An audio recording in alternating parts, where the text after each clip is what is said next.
first up, we have meeting updates. Then we'll have this approval not required. Then we will go into a discussion of how or what the master plan implementation committee will look like and what its goals and responsibilities will be. And then we will finally get to the planning board's 2021 goals, objectives, priorities, and scheduling, something we've had to push off because we've had packed meetings. So why don't we start with some updates? Brian, do you have something to offer us? Sure. So the local historic district study committee that's currently looking at the Sims Corner neighborhood, we've decided to have an info session on July 21st at 7 o'clock. This is a remote participation. This is just for the Sims Corner area. We're going to be sending out some notices to those 57 properties after the July 4th, around July 6th. We're going to be sending out paper notices. And with that is going to be a survey, and we're asking them to take the survey after the info session so they can learn about it and then make an informed decision on the survey after the info session. And we would have that up online as well. This is somewhat of an update, but looking at goals and objectives, the capital planning committee, they're very much in need of looking for a planning board representative. So we really need to finalize that soon. That's it on that one. 20 Glenwood. So there's going to be an RFP that Jennifer Goldson has been tapped to work on. And there's going to be, I think the idea is that there would be a first kind of working group meeting with someone from the planning board, someone from Housing Partnership, and then staff, I believe, kind of organizing a first meeting potentially sometime in July. So that RFP is moving forward with Jennifer Goldson as the consultant. That's that update. Sustainability director position should be hired, I believe, in about 2 months, barring some type of scheduling of the potential candidate. But I think they're looking at that 2 to 2.5 months, something like that. The position will be in my office, and it's unclear if changes to the room or whatever will occur, but that's the plan. I think the last update was about the local rapid recovery grant. So this is right now we're in the middle of, so phase 1 was collecting data of the downtown that the consultant that's been assigned to our town, his name's Ezra Glenn. He's actually worked for town in the past in a planning consultant capacity for a mixed income, I believe it was River Street. Yeah, it was River Street. He actually also grew up and lived in Winchester. Anyway, he's the consultant that signed us, and he's did phase 1, which was kind of gathering data in the downtown. Can you repeat his name? Can you repeat his name? Ezra Glenn, Glenn. Thank you. So phase 1 is gathering data that the state wants. How many businesses are there? What's the square footage of the commercial space? How much rental units are there? A lot of all this data based on the housing and economic data of the center. Phase 2 will be getting this working group together to that's like a chamber member, a local business manager, the town manager, someone from Housing Partnership, as well as a planning board member. So this could be any of us that are interested in the downtown recovery plan. So one of us will, or I guess I'm not part of the board, one of the planning board members will be, well, I guess I could take that. This is the end of my updates, but any takers for being part of the local rapid recovery grant. So it's that one and the capital planning committee, just as a heads up that we really need to get those 2 representatives going. So sorry that took so long, but there was a lot of updates. So Brian, remind me if I'm off by a week, but you and I met with Josh when from MAPC. Was it That last was week? that was last week. Yeah. That was last week. And so we discussed the what we thought was a little disappointing about the turnout at the last North Main Street meeting. And we also discussed about how we could get more more feedback. And we talked about getting out a survey to the general public, not just those who were at that forum. And the plan was to do this after tonight, as the town is busy with the referendum, which the polls are closing shortly. So hopefully we'll get that out. And I believe we were looking for, they're looking to start putting something down towards the end of July in terms of paper and things like that. Did I get that right, Brian? Yep. Okay, excellent. So I think that we can, in terms of people who want to be on capital planning and the local rapid recovery grant, and on the 20 Glenwood Housing RFP committee, why don't we do that at our 8:45 goals, objectives, priorities, and scheduling? I think that falls underneath that. It's a broad enough topic. We are joined by Cheryl Wolf and Heather Hannon, our last two planning board members. So we have a full board tonight. Thank you. And so why don't we, are we at 7:45 yet? No, but we do have to approve. We have a decent amount of meeting minutes actually to approve. I would, yeah, go straight into that. We would. Was that in our packet? They should be. It's in this packet. They're in the packet, but I want to say that because of me being involved with the vote that is happening today, I didn't begin to open up and print out the packet until 5 o'clock today. And I noticed that the entire packet was formatted for 11 by 17 paper, as you can see from the sidebar there. And it was very difficult to print out in any way.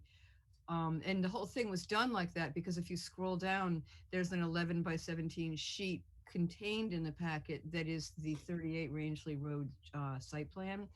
So I have not gone through the minutes because of this formatting problem.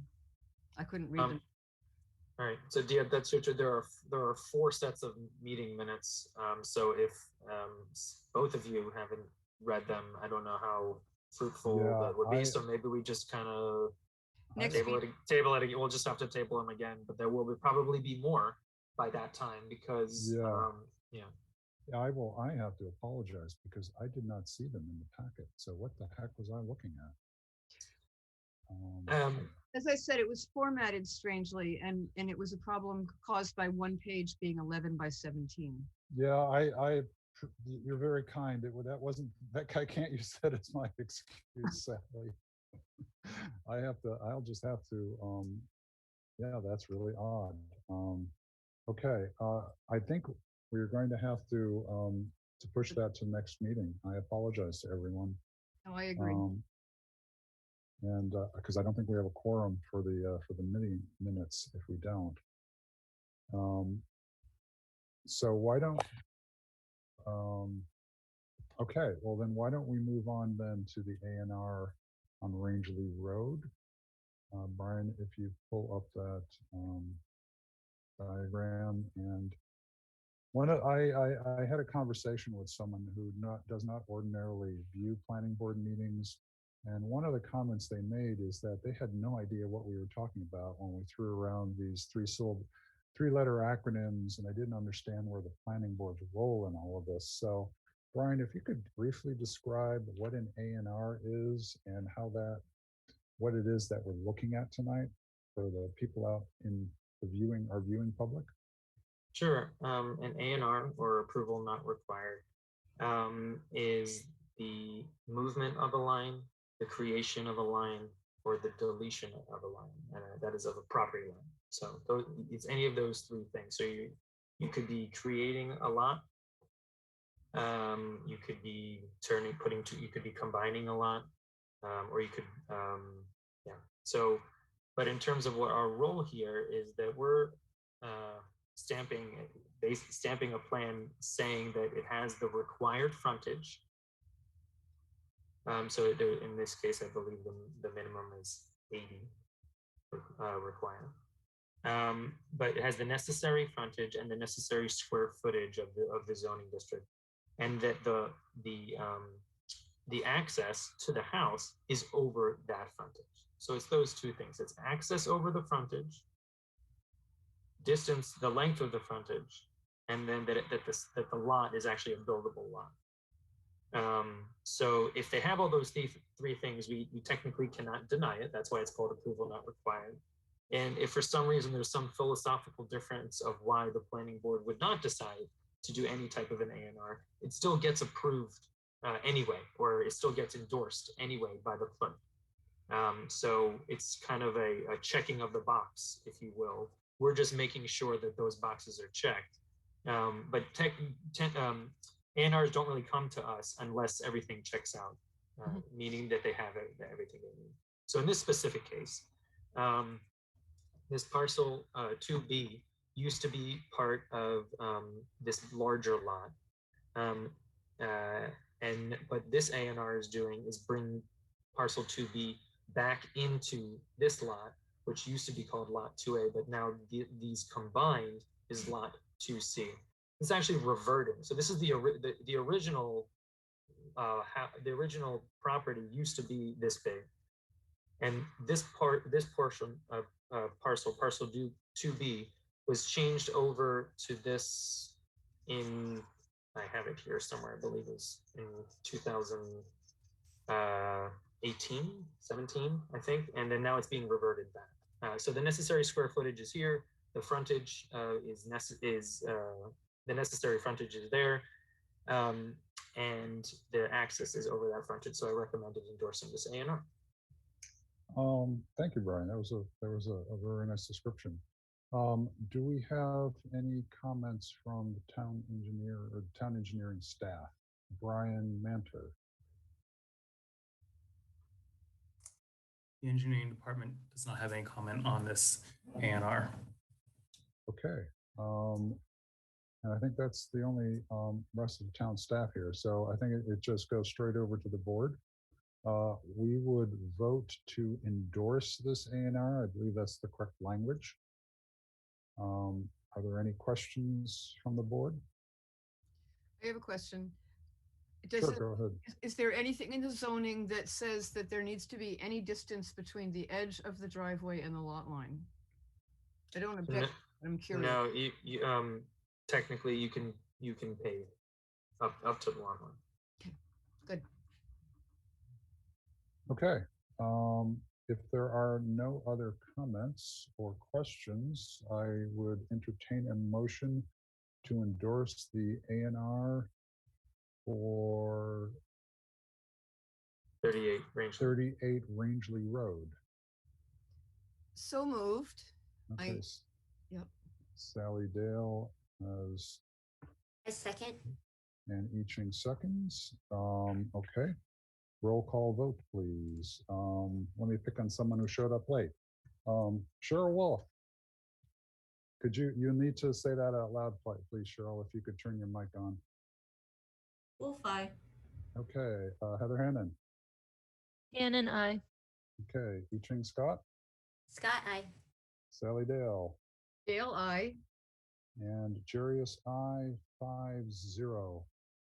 And I thank you all for that. And thank you, Maureen Meister, for showing up in the peanut gallery there.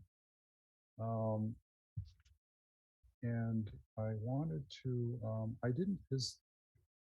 is our recording secretary with us tonight, Brian? No, sorry. Yeah, sorry. She had, I should have mentioned this in my updates. She will not be able to log on tonight, but will be able to, I'm sending her the recording this evening when we're finished, or in the morning, and she's going to write the minutes off the recording, but she unfortunately could not make it tonight. Okay. Well, that's unfortunate, but, and it's unfortunate I missed calling her out for saying hi to folks in the beginning. Okay, so now we move on to two meaty subjects for the vegetarians among us, two planty subjects.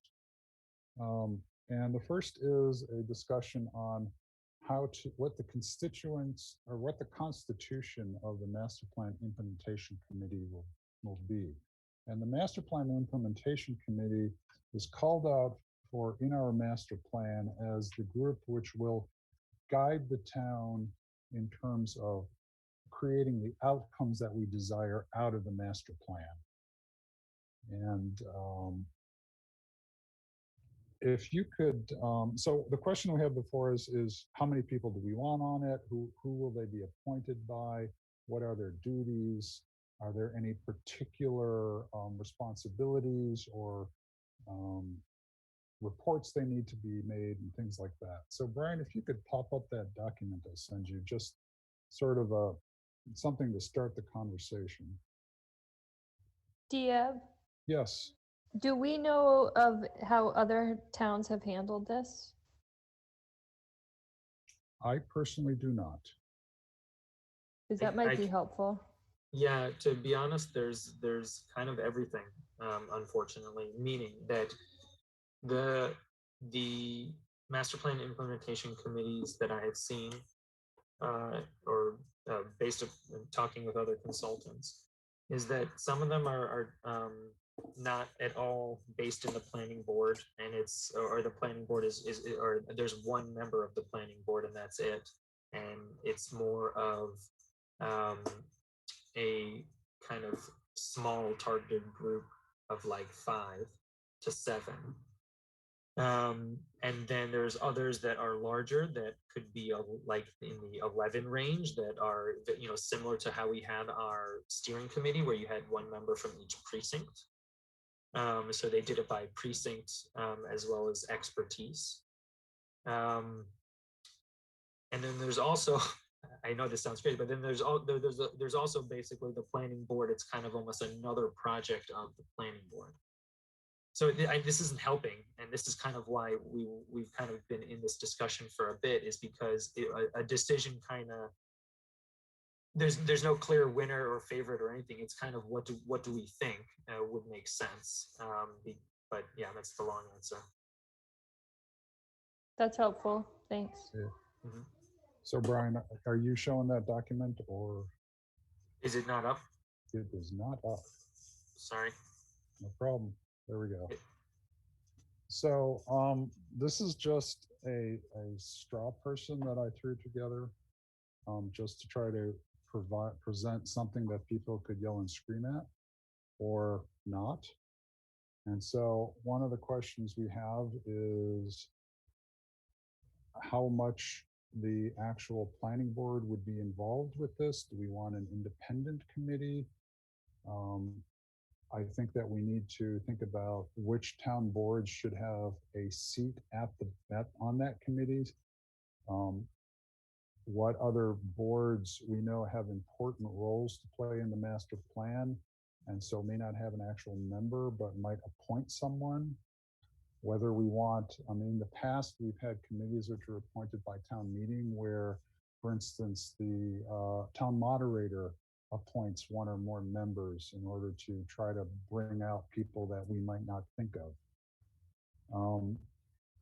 In our previous conversations about this, we were concerned about having a main committee which was too large and therefore unworkable. And I think so. One possibility is the limit to 7 to 9 members, and then have other people who are interested in helping in subcommittees, which would be topic driven. And Brian, if you could scroll up a bit. Yeah, that would be helpful. So these are, I put down the smorgasbord of acronyms here for people out in the real world. We have planning board appointment, planning board chair, select board appointment, housing partnership board appointment, disability access committee, historical commission, climate action and advisory appointment, town moderator appointment.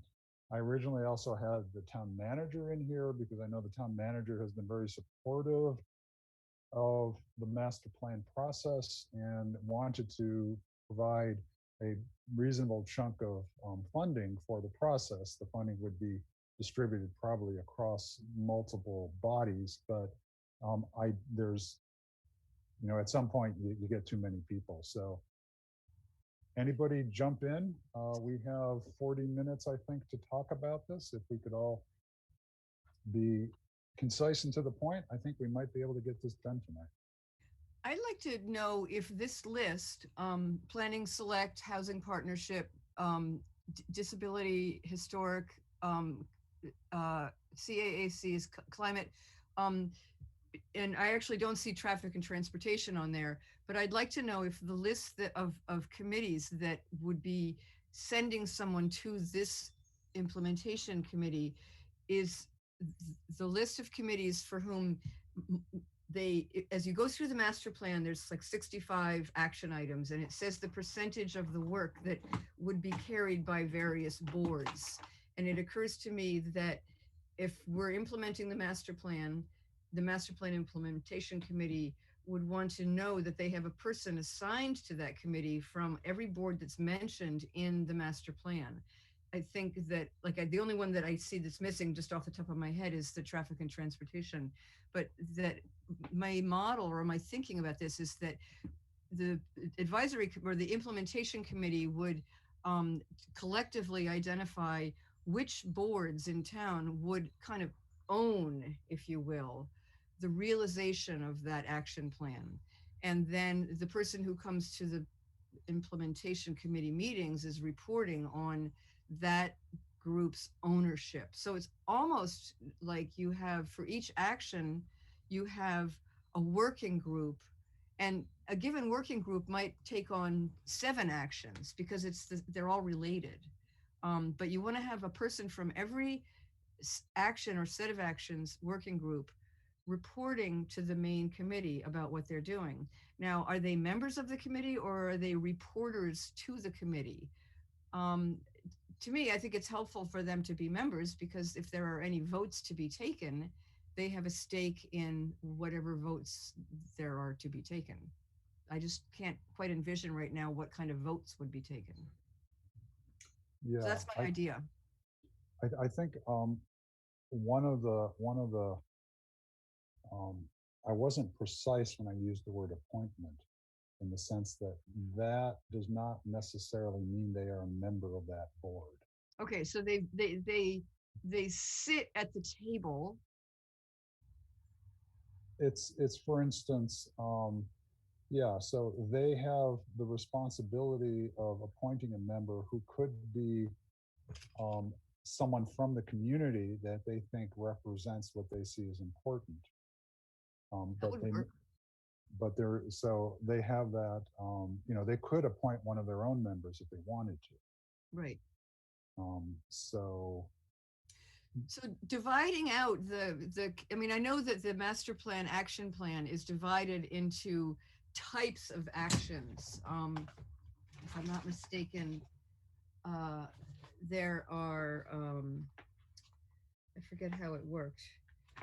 Like balancing development, connecting people to places, ensuring sustainability, that stuff. Yeah, that stuff. It's right here. Sorry. I'm trying to put up what you guys are talking about without just being in the background here. So, but I can go anywhere you'd like.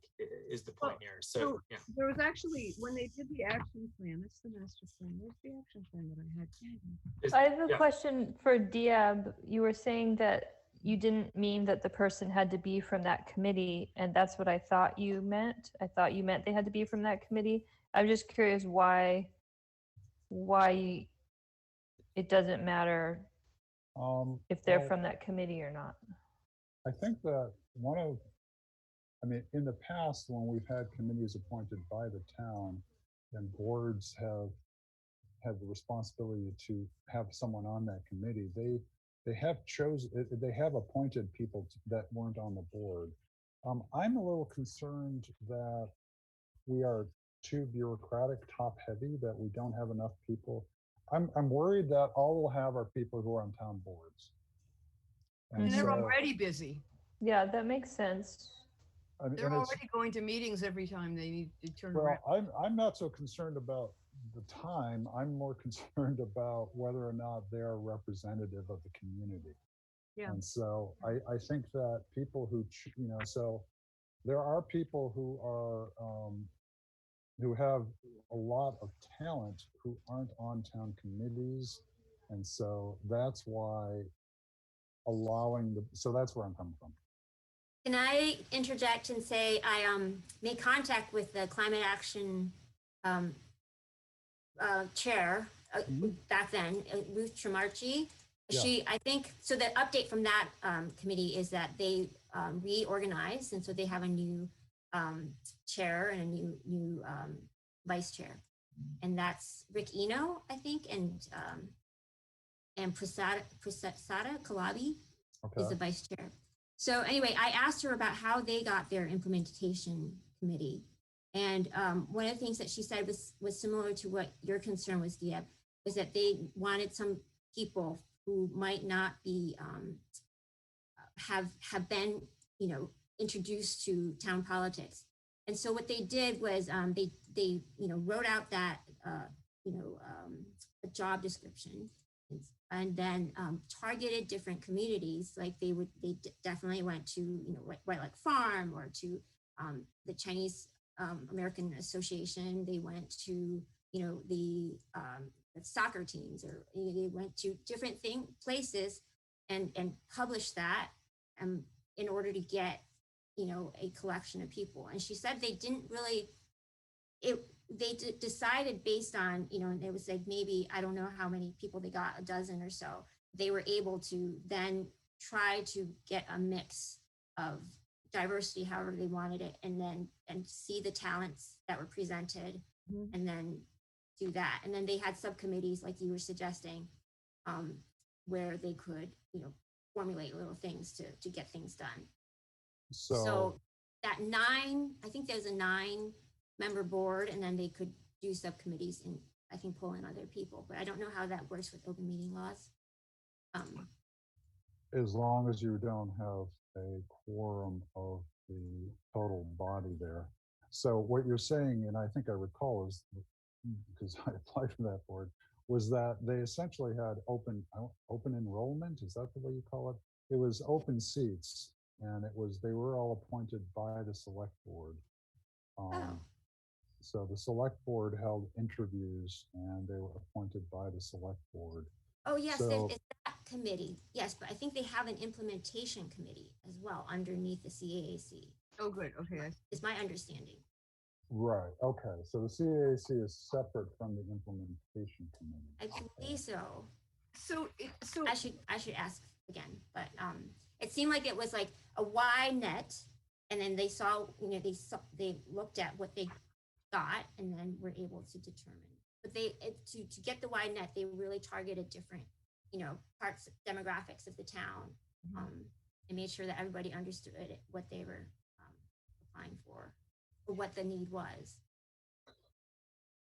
So the actions that are recommended in this book, very often there will be a responsible party statement. In fact, every time there is, and frequently they mention one of the boards, and they mention another organization like the Chamber of Commerce, for instance, or the Cultural District Commission, for instance.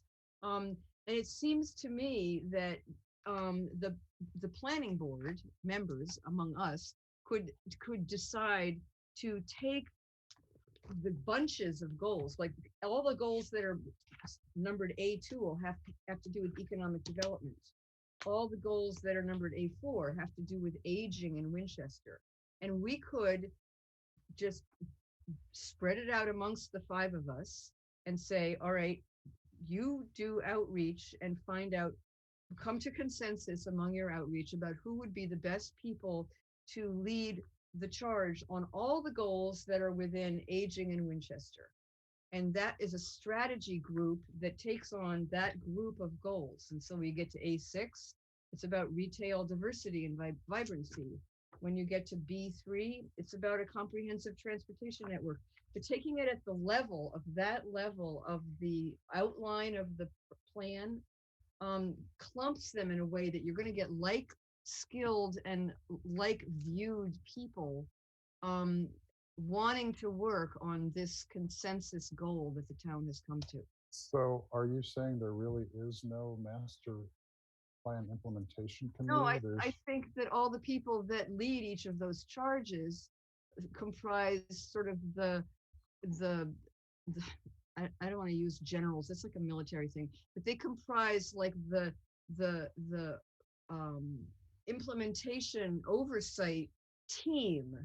Doesn't even have to be called a committee. It's a team of people that come together to report to each other on how they're doing implementing all the goals that are having to do with B3 or all the goals, because that's a really high level breakout. Like C3 is open space and natural resources, right? So those are Sally, areas. what if we did some kind of merge of your idea and Diab's, and the seats that we try to fill are just by topic area, so that we make sure we have someone who wants to be on it because, say, they have a background in, economic development, and so that's like the seat that they are wanting. Right. I think that makes sense. I like that. Okay, so we have a lot of these things overlap. I mean, one of the beauties of this master plan is that it tries to be this cohesive whole with interlinks in between all of the areas. So Yes. so I like the idea of getting the topic areas covered. It's conceivable that you would have a topic in a topic area that would, as you say, and many of them do, overlap into another topic area. And so that topic area captain, if you want to call it that, is going to be charged with reaching out to the people who are leading efforts in the other topic areas, again, to include their views and insights and recommendations in their work. So Right. I think, I mean, it still sounds we're talking about a committee, whether Yeah. we call it such or not, but it still sounds we're going to have a group of people who will form a committee. The seats on those committees, it sounds like a great idea of having them. We people with particular expertise in different areas are appointed to the committee. I think it's an open question of how they get appointed. I certainly couldn't say that as a member of this board. You asked me to who to go and talk to find out about economic development. I'm clueless. So I don't know that relying upon, my concern is if we just rely upon the members of this board to select people in this committee, we will miss things. that's right. That's why I want to put it out.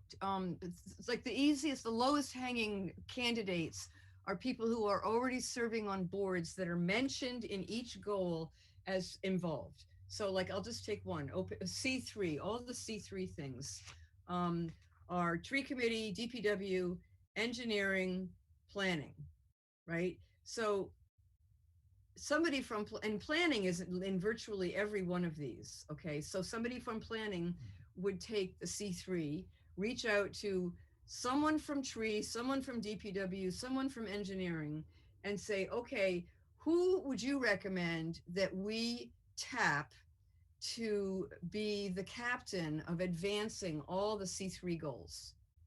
And some of the goals only have one, like C3 has I think C3 that's has 3 goals. I think, Sally, I think that's still relying on people who have already been in government, and I think that people at DPW might not know that somebody on Main Street is concerned about trees. Well, so that's a really interesting point, I Ching. So this gets to this question of community engagement, which the importance of which has been made ever more clear to me by the North Main Street project. And can we engineer a community engagement exercise that is basically a call for citizens to engage in action plan execution? That's something that the implementation committee needs to do. Okay. I mean, I think it's important that we focus on, so unless the planning board intends to take control of this committee, which I don't think we have the time to do on a biweekly basis. Not the band. Then, yeah, so then that's what comes down to, we need to create a form. We need to figure out how the committee will be formed and then what its duties will be, and then we have to give them this plan and say, go off and do your stuff with input from us, but and then let's be cognizant of, we don't have to create the perfect committee now. We don't know what the perfect committee is going to look like because Right. we've never done this before. So I think it's important that we do a really good job, but build into it the possibility of restructuring if things don't work out. And one of the things that I think is important is that we are not going to be, this committee will be the one which I believe will set the priorities of what's going to happen next. Which parts of this enormous master plan are going to be focused on initially. So at that point, do we load the board with, I mean, when that board may need expertise that we don't think of if we're just spreading it equally across. So I'm a little worried that we get really specific about who gets on there in terms of skills, although I agree we need to do skills. I want to delegate the recruiting of the people that actually do the work, and I think I'm advocating that, not to undermine I Ching's point, that we don't want to just tap the usual suspects, i.e., people who are already serving on town committees, but they are the most immediately available to us to reach out to the community and say, who do they know is most interested in bike lanes being painted all over town, or who do they know that's most interested in economic development strategies for our commercial sector. And you start, well, in the case of economic development, one good place to start is the Chamber of Commerce, obviously, and it is specifically mentioned there. So like you take the one, this particular goal has a mix of DPW, Rec Department, Conservation, Health Department, Town Forest, Open Space, Recreation, Field Management Committee. So you could certainly touch base with whoever those people are. And I can't say that I know the name of every person who's the lead on all of those activities, but you could ask them to submit recommendations on who could comprise a working group for strategy C31. But isn't that really up to that's up to the master plan implementation committee to decide how they want to form their subcommittees. I think we're still at square zero. Can I try? I'm going to try to synthesize a little bit. Yeah. Okay. So let me share this. Hold on. Okay. So I think there's a sweet spot somewhere in here. We're talking about kind of like targeted groups of people that are not already, I mean, the idea of getting, those, 11 board committee, Honchos, whatever. Yeah, all into what you need is some group that's kind of managing everything. And I think that, so the hybrid, I think here is a group that is not really, or a group that is not already entrenched in all of it, in all of the boards and committees. But the idea is that if we have people that are that have expertise in these items, so not having a working group for every goal, I think that is too many. That's too many everything, too many people, too many meetings, too many everything. The idea, I think, might be to, if we have a group that someone that for this balancing and development captain or what it is, but each of these, so a master plan implementation can be people that have no current ties to the government. We don't need someone, the chair of the historical commission, for example, to get their contacts. If we have someone that can just call them and say, hey, chair of the historical commission, what are your contacts? Meaning we don't need that chair. We just need someone who can access them. So I can provide this group with the names of anybody. So it's the expertise that we would need in, and I think this would be kind of difficult, meaning that we would looking for a very specific person for each of these items is going, that, I mean, that's difficult. So the idea, back to what Dia was saying, was how are we going to actually choose, or who is going to choose or appoint these members, and what is the criteria going to be? I'm personally thinking a very small group that will be working with all of those stakeholders and people that we've been listing, in terms of all the people that are actually doing the work. So that seems like it's a synthesis of everything, and we essentially have 5 or so people, something like that, It's 4. based upon, or based, I mean, but I guess we could have more, but based upon targeted goals, rather than having 14 of them for each of these. I don't, is that, it's assigning, please, like, is that what people are? I'm just trying to move the conversation. So I'm thinking that's what everyone is saying, but I want you to let me know. Yeah, can I poke at you a bit Please. to try to understand more about what you're saying? Sure. Are you saying that what I would call the implementation committee is really composed of 5 or so people? Or are you talking about a search committee for the implementation committee? No, yeah, I'm talking about the actual implementation committee that would be potentially 5 or so members that are working with all of these stakeholders. Meaning, for that one specific example, tree warden, DPW engineering, that type of thing. So that's. So it's a Yeah. granularity question that you decide what level of granularity you want for each organizational level. But as you get down into the weeds, obviously, you're going to need more people under one person's guidance executing weedy level things, right? But at the level of the implementation committee, its mission is to see that we meet our goals by 2030. That's the mission of the implementation committee. And they shall decide who they can recruit to work on each bucket of goals. And I totally agree with Brian that keeping the buckets as chunky as possible, which is the opposite of granularity. Like when you get down into this, the granularity is, oh, here's A63, you know, and that's just A, never mind B, C, and D. So there's huge granularity, and keeping it chunky at a leadership level and a planning level.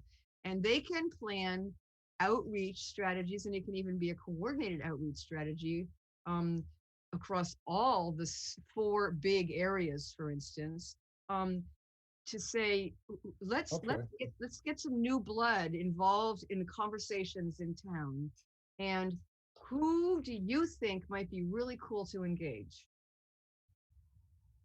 So let me circle this all back, because I think we've heard a lot from myself and Sally, and I'm I'd sorry. like to hear more from the other. And Brian, I think you've kind of, so the model that I think is currently being discussed, and Brian, if you could flip back to my document, because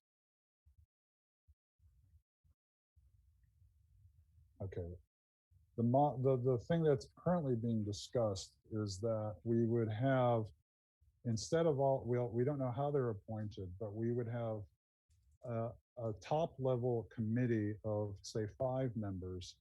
And I really believe that someone either from the planning department or the planning board needs to be on that committee.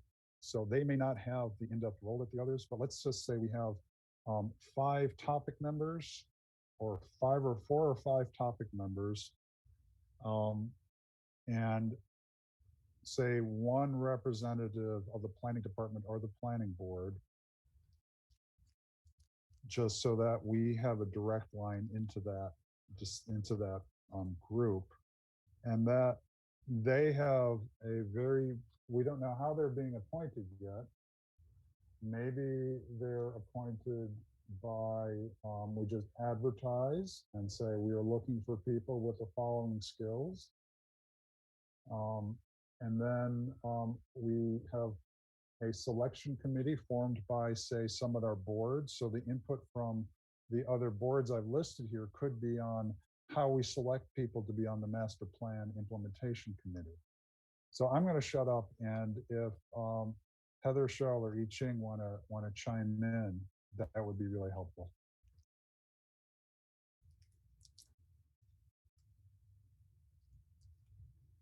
Well, I think what you're typing is what my comment had been, to make sure that the seats have to do with the parts of the master plan. Okay. I liked the idea of the town manager being added. Can I just I ask did- a question, kind of going back to what Brian, I'm still trying to sift through what we're talking about without having the plan in front of me like Sally does, which I really appreciate that you're, that you're referring always back to the master plan. But I think what I think I understand is that the implementation committee is going to report to the planning board.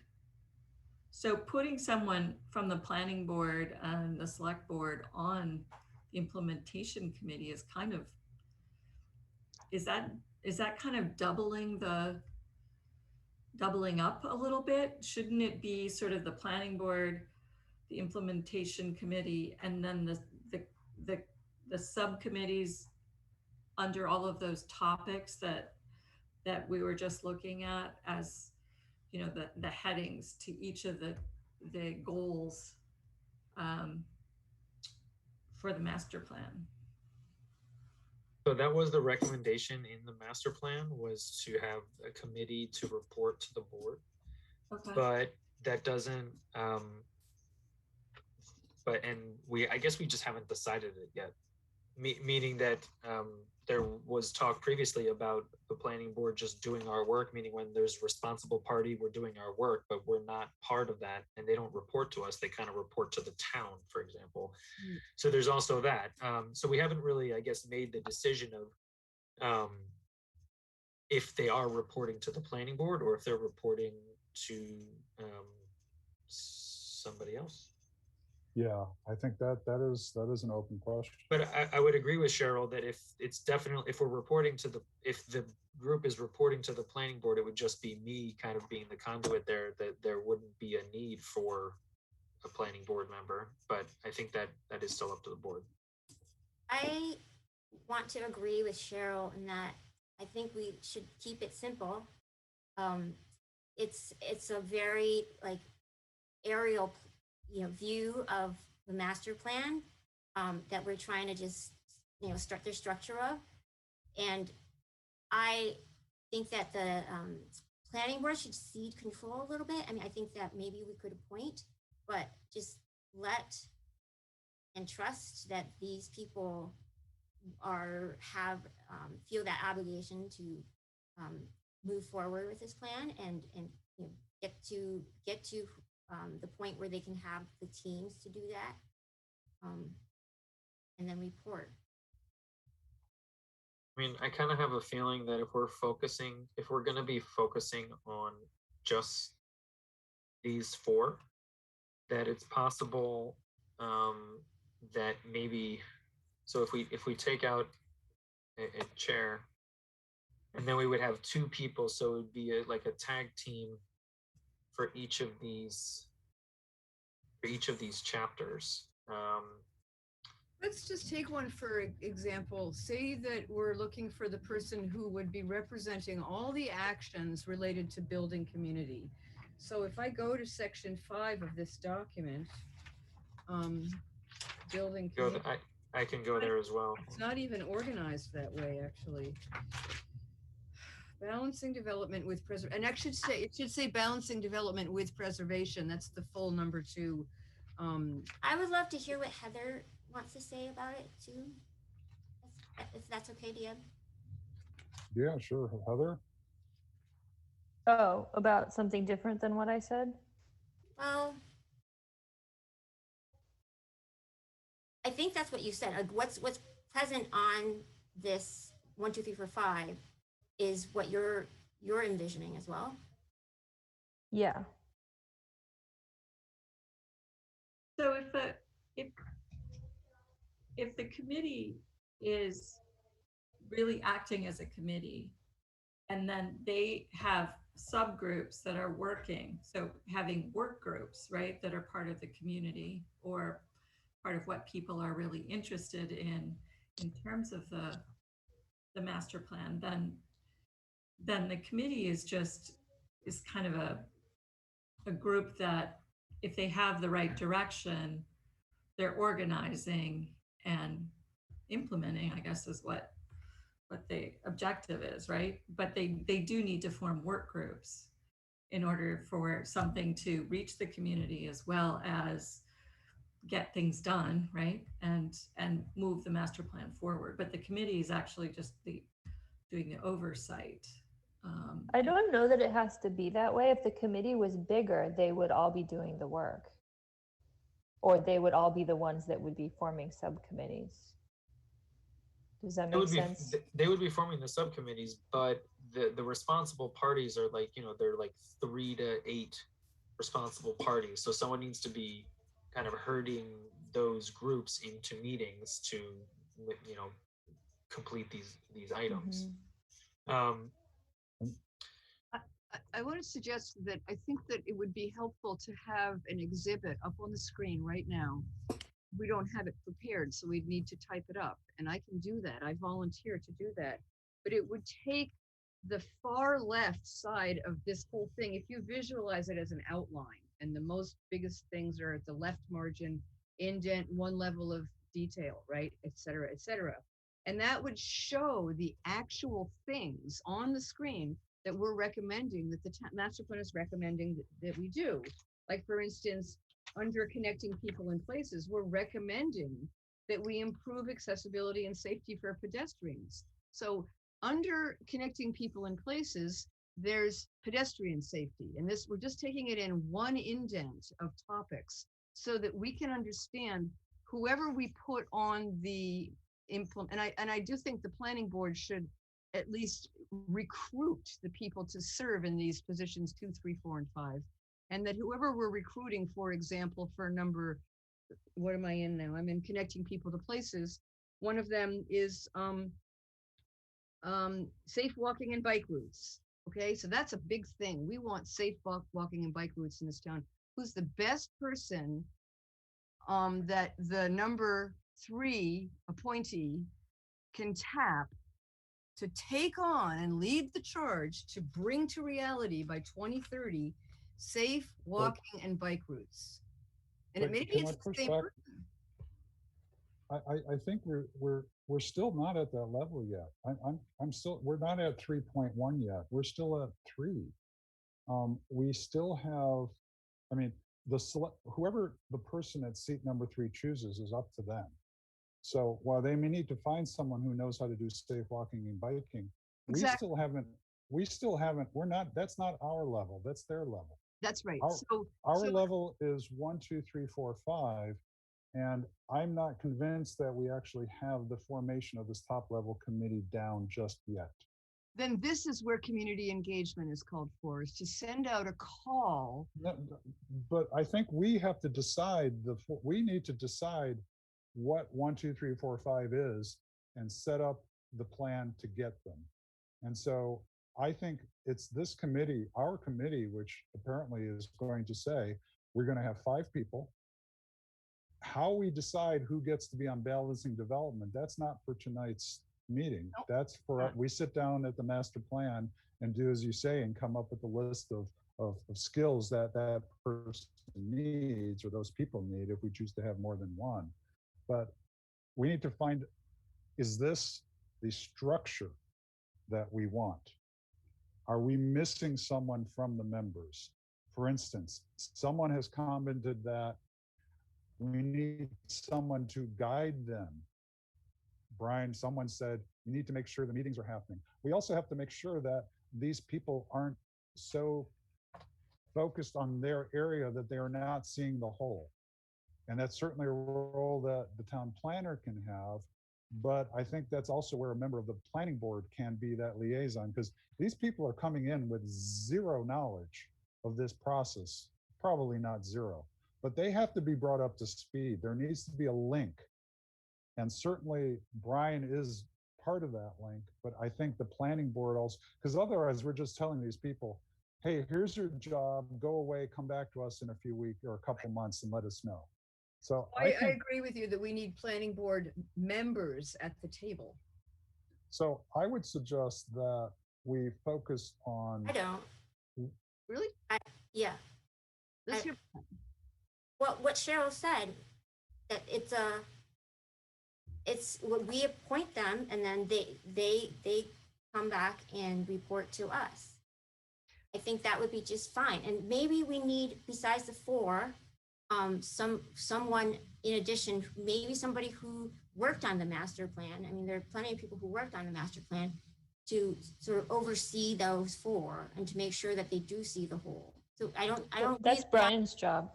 You think so? But what about? No, I'm what just about- kidding because he's Oh. listed as number 1 and he was part of the master plan.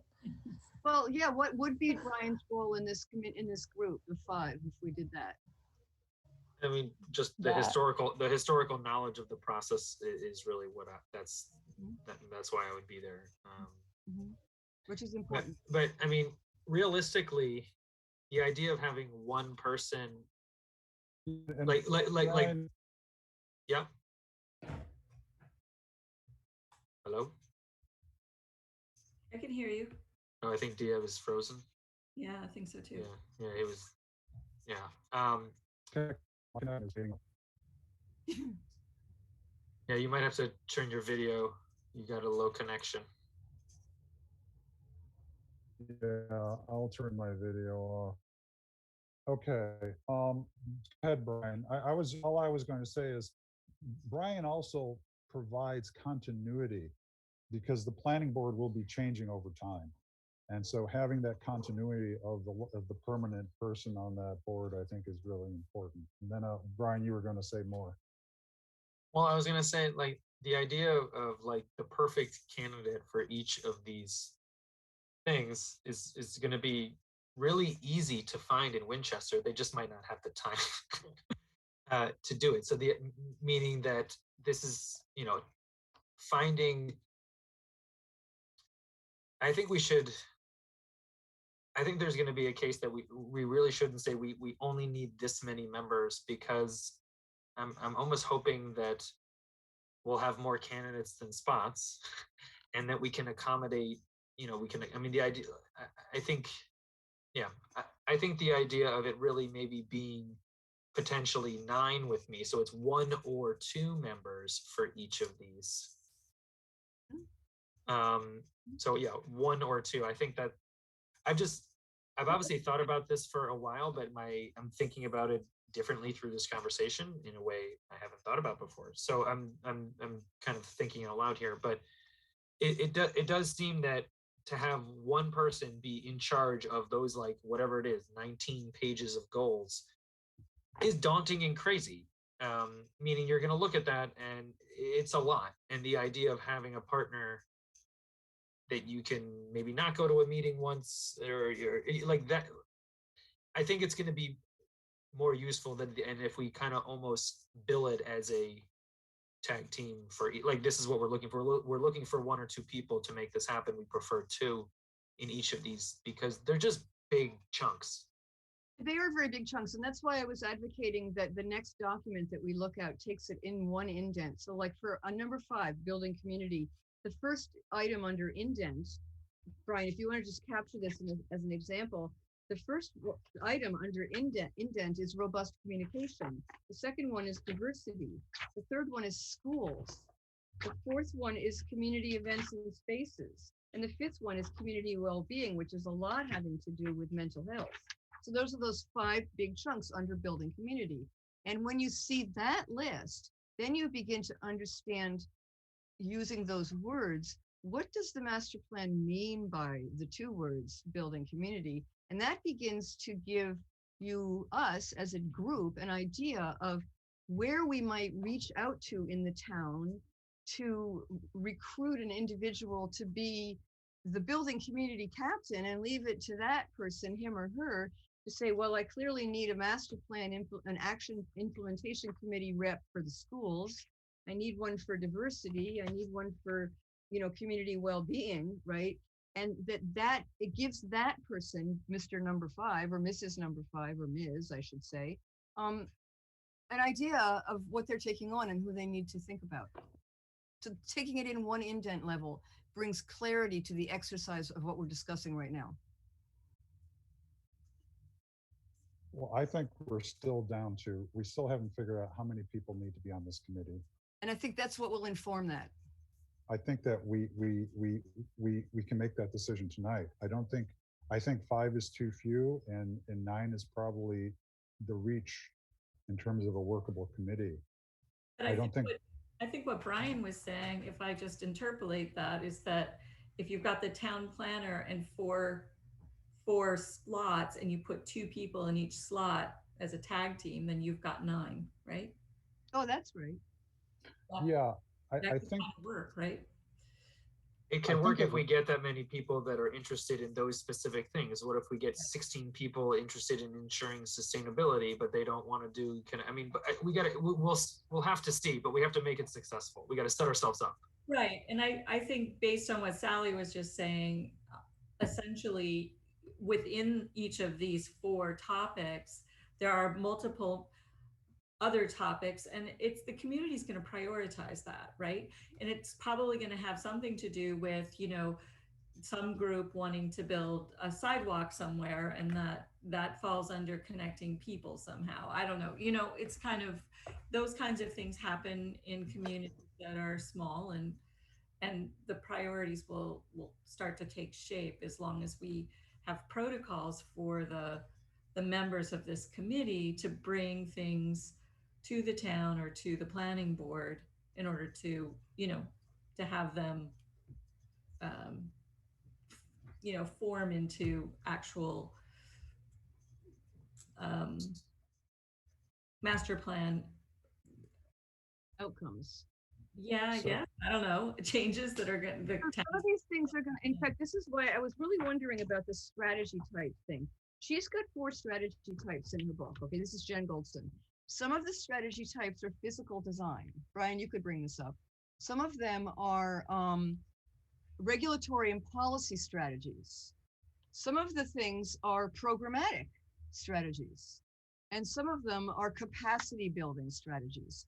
And so depending on which of those 4 big categories of vision and action that were in the first list that Brian had on the screen, this is a really complex page. It took me a long time to understand what I was looking at here. I'm actually don't think, well, this is the framework for all of the other implementations. And every single goal and sub goal has a strategy type and a timing. And some of these things are saying ongoing. Some of them are long-term, 8 to 10 years, right? And then it talks about the responsible party percentages and the funding sources. And so what's really good about this is that it gives whoever, if we go back to the 5 people on that outline, whoever we tap for outline person number 3, whichever one that was, needs to understand what is the personality of their goals, what kinds of strategies, what kind of timing, and what kinds of responsible parties are involved. but that's true. I still think that we need to come back to our committee. And that is, we need to make it, we only have 10 minutes left in our discussion this evening. So I think what we've come down to is we're going to have approximately 9 people that we are going to appoint them. I don't know how we're going to appoint them yet. I think we're going to discover that we will have people who fall into multiple categories, and that we are just going to have we're going to have a, let's say we have an open call for people to be on the implementation committee. We're going to interview, let's hope, 20 people. We're going to have to make a decision as to how those 20 people will work together and implement this. So, I mean, that's the level we have to deal with tonight, is to actually, to get this plan going, we need to make a decision as to the number of people, how they're going to be selected. And if we can make that decision, the next step will be do we actually, how much of, you know, how do they set up their mission? Do they prioritize their goals? How much structure are they going to set up, or do we have to set up for them? Mhm. But we're not, I don't know that we're going to get to that tonight. No, we're but- not. But if we can at least agree that we're going to have around, let's go for 9 people, that we're going to look for people who have, and I think what we do when we write, if we decide to go with an open advertising and not have individual committees select people or appoint people, that we're going to have to come up with a selection committee. So I think outside of doing all of the, like you had before, where you have the Housing Partnership Board and the Historical Commission, I think that what would make sense would probably just be the Planning Board and the Select Board appointing these 8 is what I think. And I don't know how to split that up, but half and half. Meaning I don't know how to split it up, whether one board does, in the entirety of balancing development, or each, the planning board and the select board, select a candidate for both of these. So but I think it makes sense that when we're talking about land use and the master plan, I mean, you're generally talking about policy decisions that are made by the planning board and the select board. I really like that idea of the planning board and the select board agreeing to jointly appoint the members, this 9-member body. And it's an opportunity for our 2 boards to work together and collaborate on a really important next step for our town at a time when I'd love to see more collaboration between the planning board and the select board. Well, I agree that, I agree completely with you, Sally, but the other committees have been left out of many decisions over the years. Absolutely. And I think that because they represent an enormous chunk of the work that needs to be done in the master plan, I think we need to find a way of including them in the selection process. So I don't know how to do that. Well, here's one idea. I mean, we're just throwing spaghetti against the wall to see what sticks. Take the current chair of all the committees that are listed in the responsible parties section of every goal. Take the current chair of every one of those committees and ask them a very clearly worded question that would lead them to answer what it is we need to know. Specifically, how would you imagine that all the goals under connecting people and places could be filled? What kind of a team do you think should be pulled together? And then you take building community, and my God, what a huge range it is. But aren't you just arguing that it's impossible to have them give us a single or 2 questions which would span that whole topic? I'm sorry. if- I'm sorry. I don't understand. I mean, if we were to reach out to these, are you suggesting that we reach out and ask for interview questions? No, I'm saying no. I'm so sorry. I'm saying that we reach out to the chair of every committee that's mentioned as a responsible party, every committee or department, because here's the engineering department. So Beth would be included, right? Here's the DPW, right? So, and the chair of the select board, the chair of TTAC in this particular page, the chair of design review, and you say, all right, for all the strategies under connecting people and places, here are the 17 bodies that appear to be responsible. And what can we do to get those 17 bodies to come up with their own plan for implementing connecting people and places across all, I don't know how many goals are in connecting people. But aren't we still talking about how we choose people on the master plan committee? I'm confused. I thought we were trying to determine who is selecting the members of the committee. Well, 2 scenarios. One, obviously, since master planning falls squarely in the portfolio of a planning board, the planning board could simply decide the two people for each of those. The planning board could do so by asking particular members of the planning board, maybe even assign 2, 3, 4, and 5, to reach out to the chairs of that are listed for all the goals that are within each of those sections and get two names. Yeah, so I'm very uncomfortable with that. Okay. As I stated earlier, because I certainly couldn't tell you anything about anyone who's competent in this town to do that. I think the town is too big. If other people feel that, I could not help in that. And even if we reached out to those names, I thought that we had. I would like. How does the rest of the board want to come up with candidates for this committee? Do they want to have an open advertisement, or should we do it? Hold on. We have to have an open advertisement. So we can start there.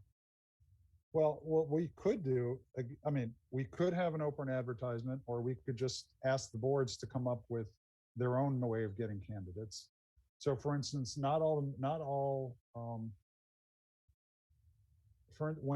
the town moderator appoints people to committees, the town moderator doesn't have to have an open advertisement, do they? I believe all appointments still need to have an advertisement. I think that's right, because like Okay, design well, committee can have an opening, right? so then Yeah. so then we don't need to. So we are going to have an open advertisement. It's a question of getting those. I think what Sally's talking about is getting that advertisement to the right set of eyes, which is obviously important. But we have to cast a wide net. But I mean, we will do an open advertisement in the paper and online on the website the way we would always have done it. It would go before some board or committee. Right now, the what's on the table right now is talking about whether or not it's the planning board and the select board or some other combination of boards and committees that would be doing that. I had said maybe splitting this half and half was a good idea. Some people said, okay, maybe. Dia was like, there's so many boards and committees out here that have not been at the table making that decision. So that's where we ended up. We were going back and forth between having it just be the planning board and the select board, or involving these other communities. So just recap as it is 8:46 at the moment. Thank you. That is a great recap. So what do other members of the board think about in terms of who should be on the committee, the selection committee? Should it be, as Brian suggests, or Brian made a suggestion of planning board and select board, or any other ideas? Are there other examples of when votes are taken with more than with multiple committees or multiple boards? You could have conservation. I mean, there's some primary. I don't know that we have actual, other than perhaps when they did the town manager selection committee. Okay. I think they had members from multiple different, and I think I don't know who all was on that, but typically we don't have, my idea would be that you ask each of these, you ask the select board, planning board, housing partnership board, you say, we want you to have someone on our selection committee. We don't care who it is on your committee, just come on over. And so that would be the group. Yeah, that's what I was going to say is my only other thought is that you ask each of those committees to select or have someone volunteer to be on the selection committee, and then you have a representation, but you don't end up with full, 50 people trying to decide who's on the committee, right? Yeah, that would be. So if you've got 17 plus, select board and planning board, we've got 19 people. That already is kind of a big selection committee, but. I would suggest that we limit it to, we can draw a line, say at 7 to 9. I don't know that we need, I mean, we could start with the list I had, which is where I was just calling out everyone that I could think of. And Sally, you brought up COMCOM, which is really important. Thank you for pointing them out. And cultural Um, district and disability access. You were Yep. mentioning committees that or groups that don't get asked to weigh in on things. Cultural council. Yep. They're all listed in this document. So, so I think that we need to move on because we have another deeper discussion to get into.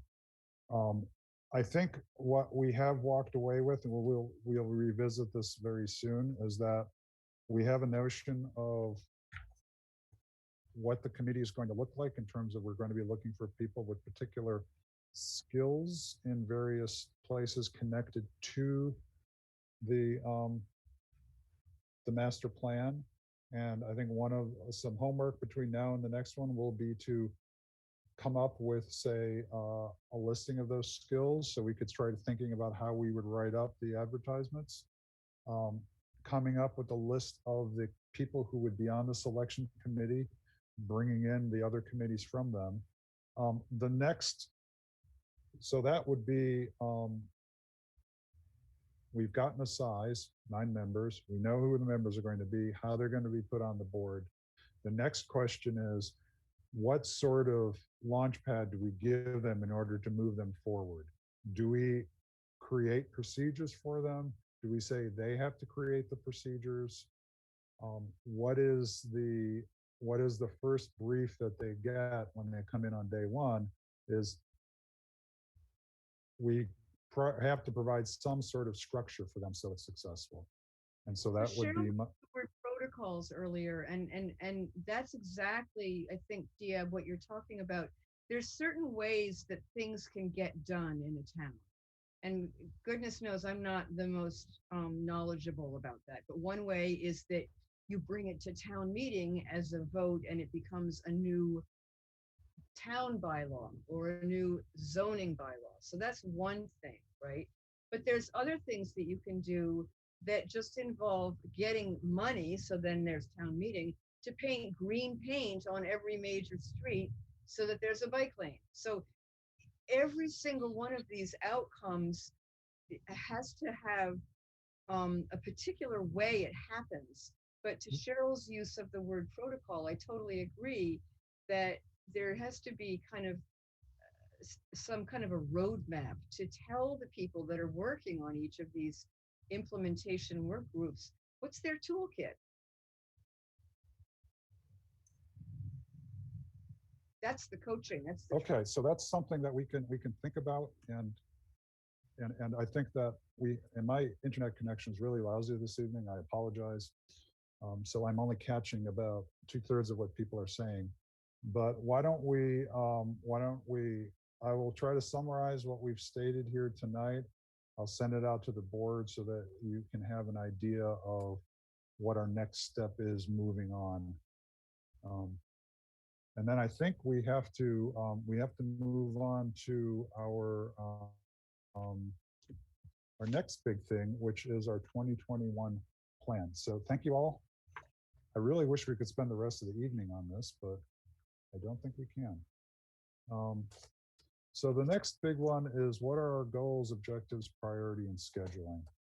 And this is a huge and sort of open-ended topic, and it's already we've passed the middle of the year. So I would like to focus us a little bit on trying to be very pragmatic and practical about what we can do the next few months. So Brian, if you could pop up that other document. Sure, I will. I also I wanted to talk super briefly in terms of, I guess, I don't know if scheduling is towards the end, but I think I was hoping that towards the beginning we could talk about how we're going to be handling our meetings based upon the bill that the governor just signed on the 16th. So I will bring your document up, but was hoping that we could figure out our schedule or what it is we're doing for remote, in-person, or hybrid types of meetings. We have every option now before us. Okay. So That- that's something we do need to do. I don't know if you really want to save that till the end. Probably not, is my guess. But Well, we also need to talk about our liaison list because we left a few out because Cheryl wasn't around to take her pick. And certainly capital planning and the local recovery grant program is something that's important. So Mhm. why don't we do this? Why don't we spend 5 minutes talking about scheduling our meetings? So our options are to continue pure remote, to come back in person, or some sort of a hybrid. correct. We Um, we are not, basically, we are not forced to do anything. We don't have to do anything. And Meaning so that what date? Was it May of next year or December of this year? April 2022. It was till April 1st, I believe, in 2022. I'm not 100% sure, but it's definitely April. I don't know, but let's just say it's April 1st. Okay. So if we do it let's just go through if we stay in Zoom, we all know what we've been doing so far. We just keep doing this. If we want to go in person, currently the technology is not available to do a really good hybrid meeting. It is at WinCam. We could do it in person at WinCam, and it seems like soon, meaning within the next couple of months or something, the select board, I don't know exactly, and no one really does, but the select board room will be outfitted for hybrid as well. So, but in the meantime, people can meet in the lower level, and you don't have to provide remote access. Was the bill? Right, but currently, Unless someone can't get there and they want remote access. No, that's what I'm saying. That we don't have to provide remote. We don't have to provide hybrid. it would just revert to what it used to be. It would be Yeah, on WinCam. pre-pandemic. It would be streamed live on WinCam, but there would be no possibility if we didn't do hybrid for any remote participation. So correct. Right. So we have a single facility which can do hybrid, which is WinCam. So what it really comes down to is the board how many people on the board are willing to go to WinCam and physically, and whether or not there are collisions on the schedule. We have previously, the only room which would allow remote or WinCam was the select board room. And very rarely WinCam managed to get a second camera out for a meeting which was held at the same time. But so I don't know whether our schedule is in conflict with another board which would also need to use the WinCam facility. So as of right now, we meet the same as Concom, but they're meeting in person tonight because I think some notices had to go out prior, so they had to do it in person because of the 15th. I don't know what they're going to do, but they're meeting in person with no remote right now, so they might just continue that. Right. So So Diab, you said willing versus and willing is one thing, willing and able versus preference. I mean, I have to say I really like being in the same room with people, and I really like not having to go out when it's cold and wet. Well, I'm using the word willing as in you can make the decision whether it's preference or for some other reason whether you show up in person. It's up to if none of people on the board want to go to WinCam, then there's no point in having a hybrid meeting. I'm more than happy to go to show up at WinCam for a hybrid meeting, as you know. The only concern I have is, again, competition for the resource. Prior to COVID, the only two boards which I believe the school committee was filmed was on WinCam, the select board and the planning board. The other boards, I don't believe they were actually on WinCam. I don't recall, I don't believe the ZBA was. So to answer your question, Deb, I would prefer to do Zoom. I think I've, gotten involved in town government because of the accessibility of this. And I think that for these meetings coming up, these public meetings, it seems like it would add to accessibility if we could have at least people, Zoom in and comment. So those who would go to WinCam, who could go to WinCam could, and planning board members who would prefer or are not able to go to WinCam would also be able to Zoom into the meeting that is taking place in person at WinCam. Is that what you're saying? Yes, Yeah. Right? yes, but I think the only question is whether or not you still need a quorum in person. If Oh. meaning that it's possible that maybe 2 members could remote in, but not 3. I think that's the only kind of weird question. Because the law changed. Well, I'm not 100% sure about the bill, so I know that we can do fully remote, so I don't know why you wouldn't be able to have an in-person, like why you would only be able to have 2 people in person and the rest remote, but it's an odd thing. I'll have to get clarification on that.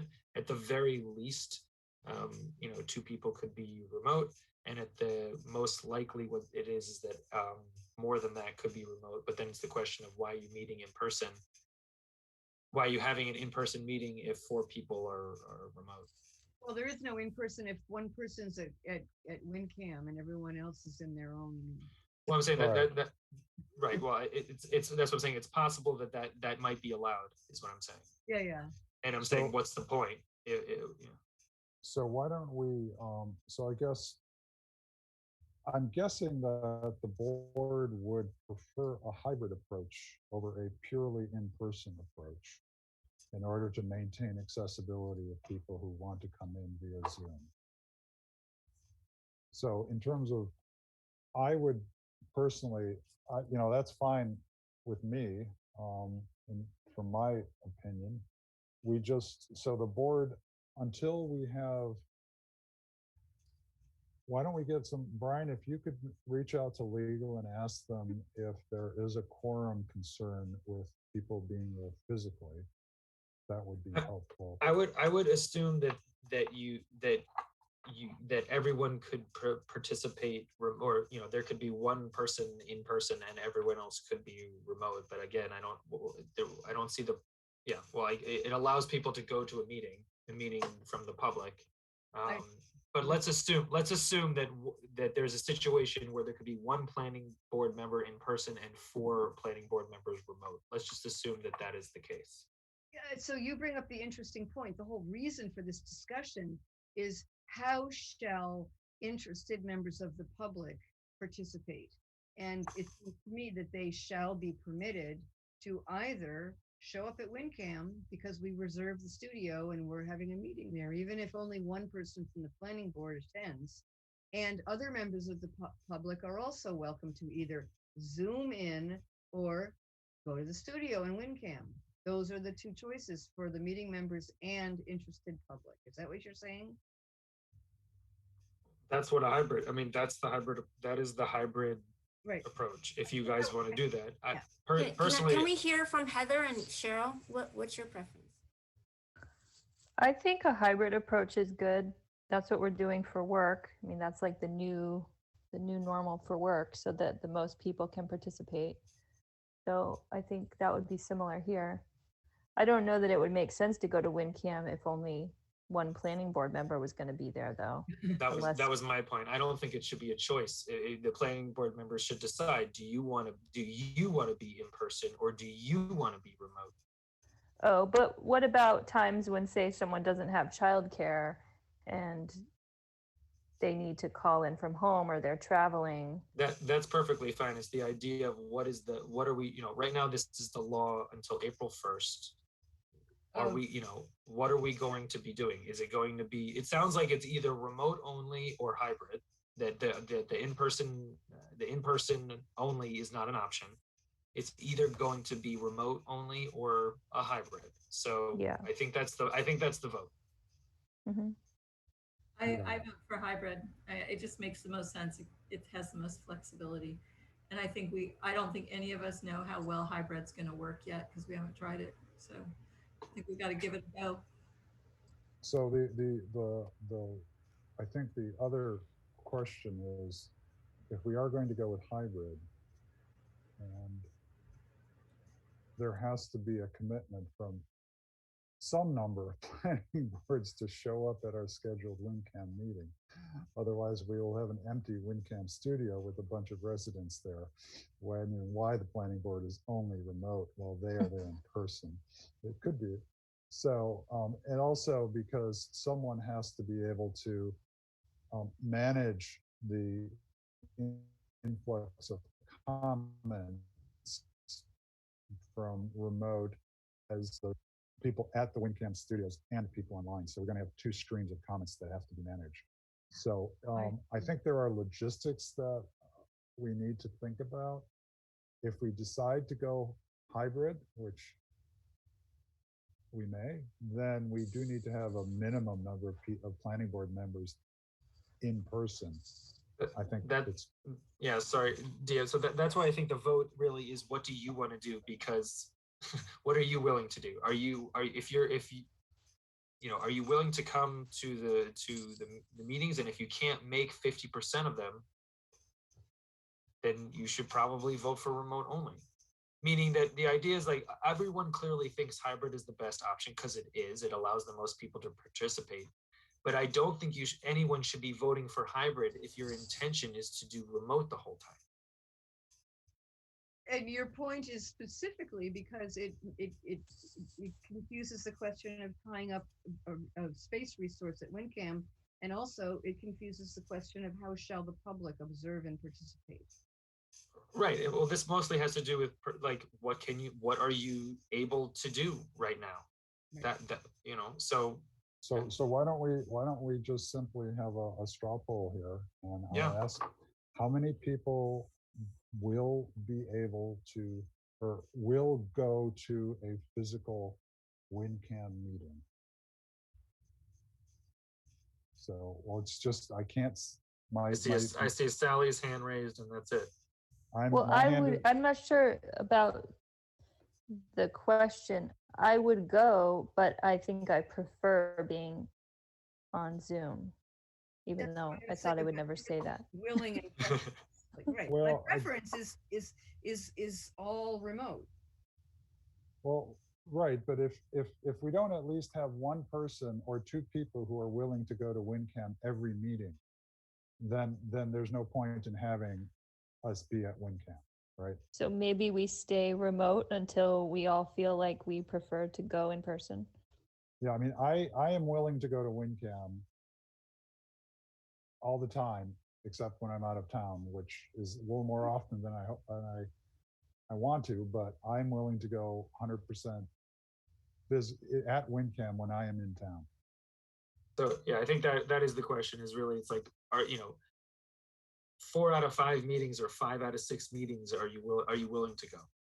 And if the answer is like, I'm not there yet, then it's probably we're doing remote for a little bit, and then we reassess, whatever, 2 months. I don't know. Yeah, whatever you want. But we have to make this decision and move forward. Yeah. So there's no judgment attached to this decision. It's just, if we can't get 2 people who are willing to show up for every single planning board meeting, then there's at least 2 people. Then there's no point in having a hybrid approach. Well, Diab, if you're looking for a second to say that I would absolutely be willing, I would be your second. And I'd love to hear from the others. Yeah. I'm just wondering what the value add is. Is it that we think the public wants to come back and attend our meetings in person? I'm just No, I wondering mean- what the benefit is other than, us. The benefit, I think, is that they're, at least from several other boards and committees that I've talked to, they're just ready for face-to-face interaction, and it's as simple as that. There's not necessarily, and they're trying to do hybrid, and if they can't, they're just going to go in the lower level and they're going to meet in person, and that's that. There are additionally, I mean, we're so used to doing this Zoom that we may have forgotten or not remember that there are people who still do not have the technology in order to do this. Exactly. And so there is, I don't know how large that body of people is, but there is a demographic which cannot make online meetings. And I think that's a very sensitive observation, and I think that's why, if you need a second, I'm willing to make it that anybody who can't be online for any reason and wants to show up in person for any reason, from I just need to see a human face again, and if it takes two people from the planning board to be at WinCam to make a true hybrid model, then I offered a second. well, I thank you. also think it could be valuable as a pilot. Let's see what the appetite is. Do people want to come in person from the public? Are people preferring that? Or are people really, more comfortable calling in from home because they're used to doing that? Yeah, I don't know if anybody could tell, but I blew my hair dry tonight because I thought I was going in person, but It looks very nice, Cheryl. Well, I was going to say, Cheryl, that you look as great as ever. So I think it'd be a good idea, like Heather's saying, to do a pilot in the hybrid model, as opposed to let's do 2 more months of just Zoom. Let's try the hybrid. Let's do it. So how many people does the board think has to be there in person for this to be an acceptable? Is 2 enough? Do we require 3? I don't know what's legal. Again, I think only I will make sure of this. I don't think a quorum have to be in person for this because fully remote is allowed. But I will make sure of that. But regardless of the law, I would imagine 3 people there 75% of the time is kind of like a minimum. Yeah, I mean, this is, obviously if the law says we need 3, then we need 3, but it's also Right. How does, apart from the law, is what is the board comfortable with in terms of representation in public? If the board is happy with 2 people, then I think we've got 2 people who say they'll go ahead and try it, and we can Can I introduce schedule them. another question? Does WinCam have sufficient competition for their studio space that they would decide that, like, say there's 2 or 3 boards that want to use the studio in the same night, and typically one board usually has 2 people show up, one board has 3, and one board has 4. Does that have anything to do with anything? No, typically the WinCam advertises 3 boards. The select board, the planning board, and the school committee. They have 3 studios? They don't have 3 studios. They have 3 priorities, meaning those 3 boards are the one. So anything that's anyone else would be kicked lower than those 3. And if it's the 3 of us that are fighting over it, I don't know how they're going to figure that out. Probably select board. But Yeah. But those are the 3 that we would be competing against. The problem is that right now it is the only place that can do hybrid. So there will be potentially other not just boards and committees, but other groups that might be using it. But I mean, I think it's possible that it could be on we'll just have to wait and see. Meaning we could book. Well, we could book meetings and then see how far we can go out. We could book July and August and just book those 2 months in WinCam, and we can say these are ours if it's available. I'm really confused about pre-COVID now with WinCam. Do they send cameras out to every meeting of every board and committee? no. Just the three I talked about. So planning board, select board, and school committee, they tape those meetings, and then there are a lot of other things that they do. That's not the only things that they do. So there's a lot of other. It's certainly not every board and committee. Yeah. But So no, they have a lot of work. Put it that way. the select. Do we have a board room- vote? Yeah. Why don't we move on? I think we've got 2 people who said they're going to show up in person. The question is 2 enough? Is that what you want to vote for, Yi-Ching? I don't know. Should we that we all accept hybrid, and then I don't know, to be determined, I guess, by law, or I don't think we need to vote. I think we all right, just just say we're just gonna schedule the next meeting as hybrid. Yeah, this is a scheduling, there's no necessarily votes in my Okay. opinion. It's just, this is a scheduling thing. But we want to make sure everyone can, the fact now that Diab and Sally have basically said that they're going to be able to go to, let's say 90% of these meetings in person, they'll be able to remote in. Otherwise, everyone else will obviously be able to remote in as well. That seems like it's a reasonable approach. You know, we can Brian? move, we can, yep. Oh, no, finish, sorry. I was going to say, we can just see, I mean, at our next meeting, it's in 2 weeks, it's July 6th. Not the best week to be starting off in person, as that's July 4th, the July 4th weekend. So maybe if I had to guess, maybe we'll see what happens there. But I don't think we're going to have too many people in person, no matter what, even if 2 planning board members are there at the July 6th meeting. But we can start there.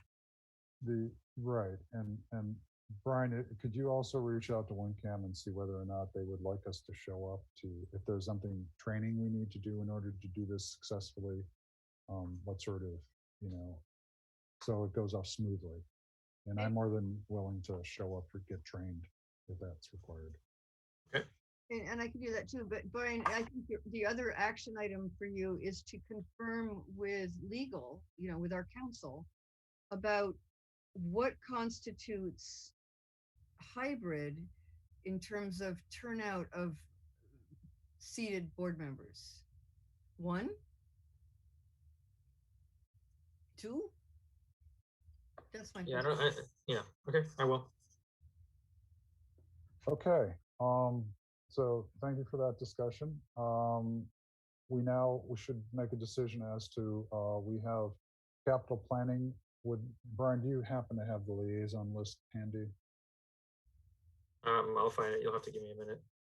So, Cheryl, while you were away, we all got to say on which committees we'd like to be liaisons with. And the idea of the liaison is that unless you are a representative on the committee where you have a voting seat, you essentially are an observer, and you don't actually have to go to the committee meetings, but you just keep in touch and see what's going on and report back to the planning board if things that are interesting show up. So we somehow you got put on EFPBC.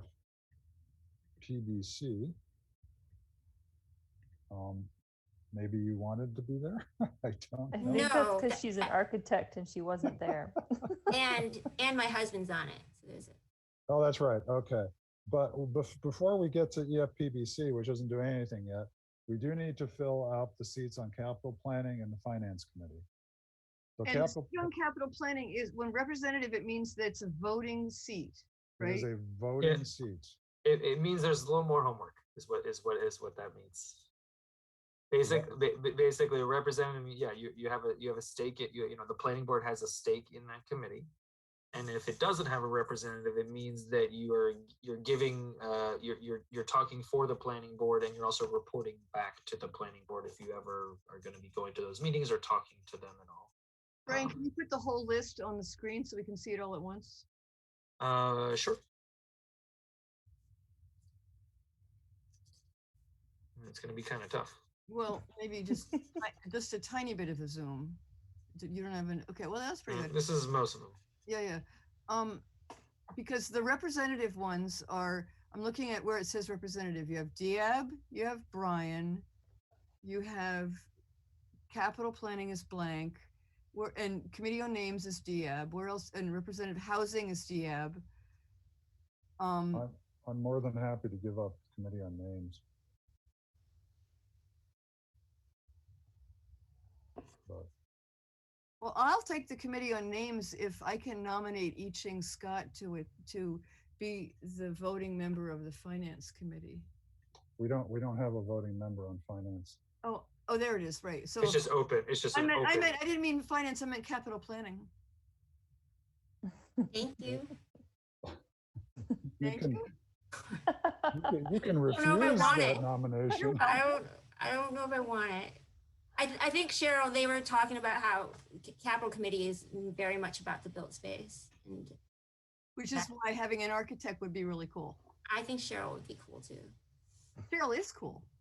It's The hot Well- potato.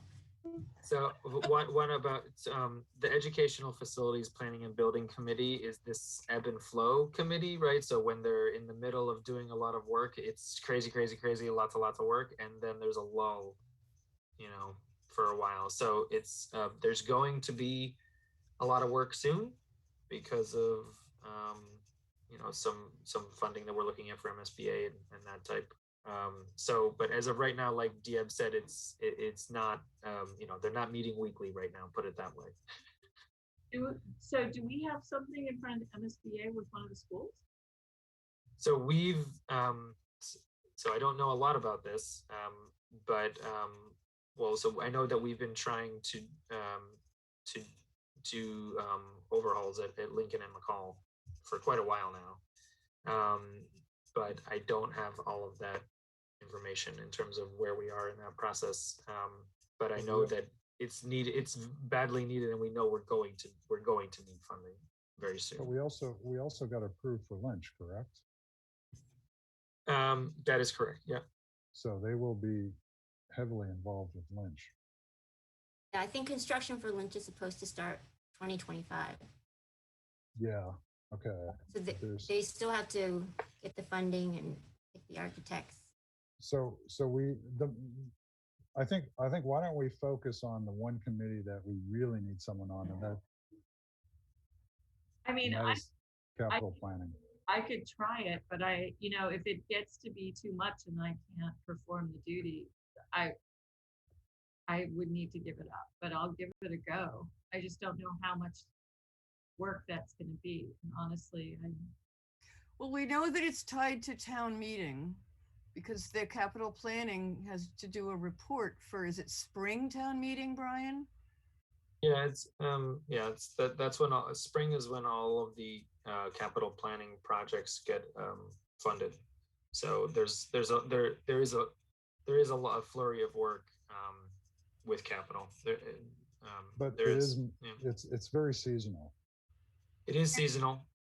But Cheryl has said that she's willing, but with the caveat that, we'll see. So that's perfectly fine. That's the best we're going to get right now. So I'm going to put her down. Okay, so why don't we put Cheryl down for capital planning? We can take Cheryl off of PVC. I think we do need to have someone involved with that. And then Finance Committee, are they starting up? I mean, they're always, They're always doing something. they're meeting. Well, now it's the end of the fiscal year. But they're always meeting. They certainly have more activity. But again, I don't think the Finance Committee was not something where somebody was going to that every meeting. They have a lot of meetings, especially around town meeting. But this is more, again, it's a liaison. It's if we have questions, you're the one reaching out. When you can go to a meeting, you're going. That type of thing. Why don't you put me down for Finance Committee, Brian? And I Ching, can I ask, if you are a liaison to the school committee, does it make sense to have the same person, that would be you, be the liaison to the? Yeah, I just be in the same meeting with my husband. So I mean, Yeah. that's Is okay with that everybody. not allowed?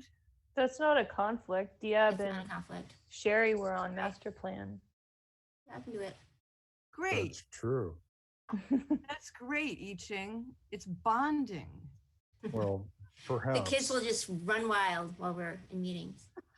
Okay, so that's covered. I think field management, that's not something we really are, that's not a I think that huge- I think that was me actually. That I'm the rep, or not a rep. It's not a rep. It's not a representative function. Yeah, it's a liaison function that I think I was gonna. That was me. So maybe I'll put. Actually, I Ching, maybe you wouldn't have to go to the meetings because he could just tell you about true. them. So you can skip them. Yeah, over date night. No, 'cause you're supposed to represent the planning board. He can't represent the planning board. No. I just mean, is that one where she's supposed to go to all of them? Oh, if Well, I no. have to represent, I mean, I'll represent. But Yeah. I'm just joking. No, I mean, the key I'll get is updates. if you show up at one of these meetings and it turns out and they turn around and say, so what does the planning board think about A, B, or C? Then you kind of do, but then of course you're there, you have to tread that fine line of speaking for the board without having the board having made a statement. So sometimes you have to be astutely political. But anyway, yeah. Okay, so we're all done with We these. did this. I'm closing this. Yeah, thank you. What, can I just ask a question? I noticed that, Brian, that you're on the street tree committee, and I actually would be interested to serve on that committee. I don't know if there's protocol involved in that. Oh, and we were missing our other tree committee on here. Isn't this? Yeah, that's our subcommittee. It's a working, for- it's a working group, technically. which we Yeah. need to start up again. But So Yeah, isn't it a, oh, it's not an No, it's not an official- official, it's not an official committee. Yeah, That's these are permanent standing committees. Yeah.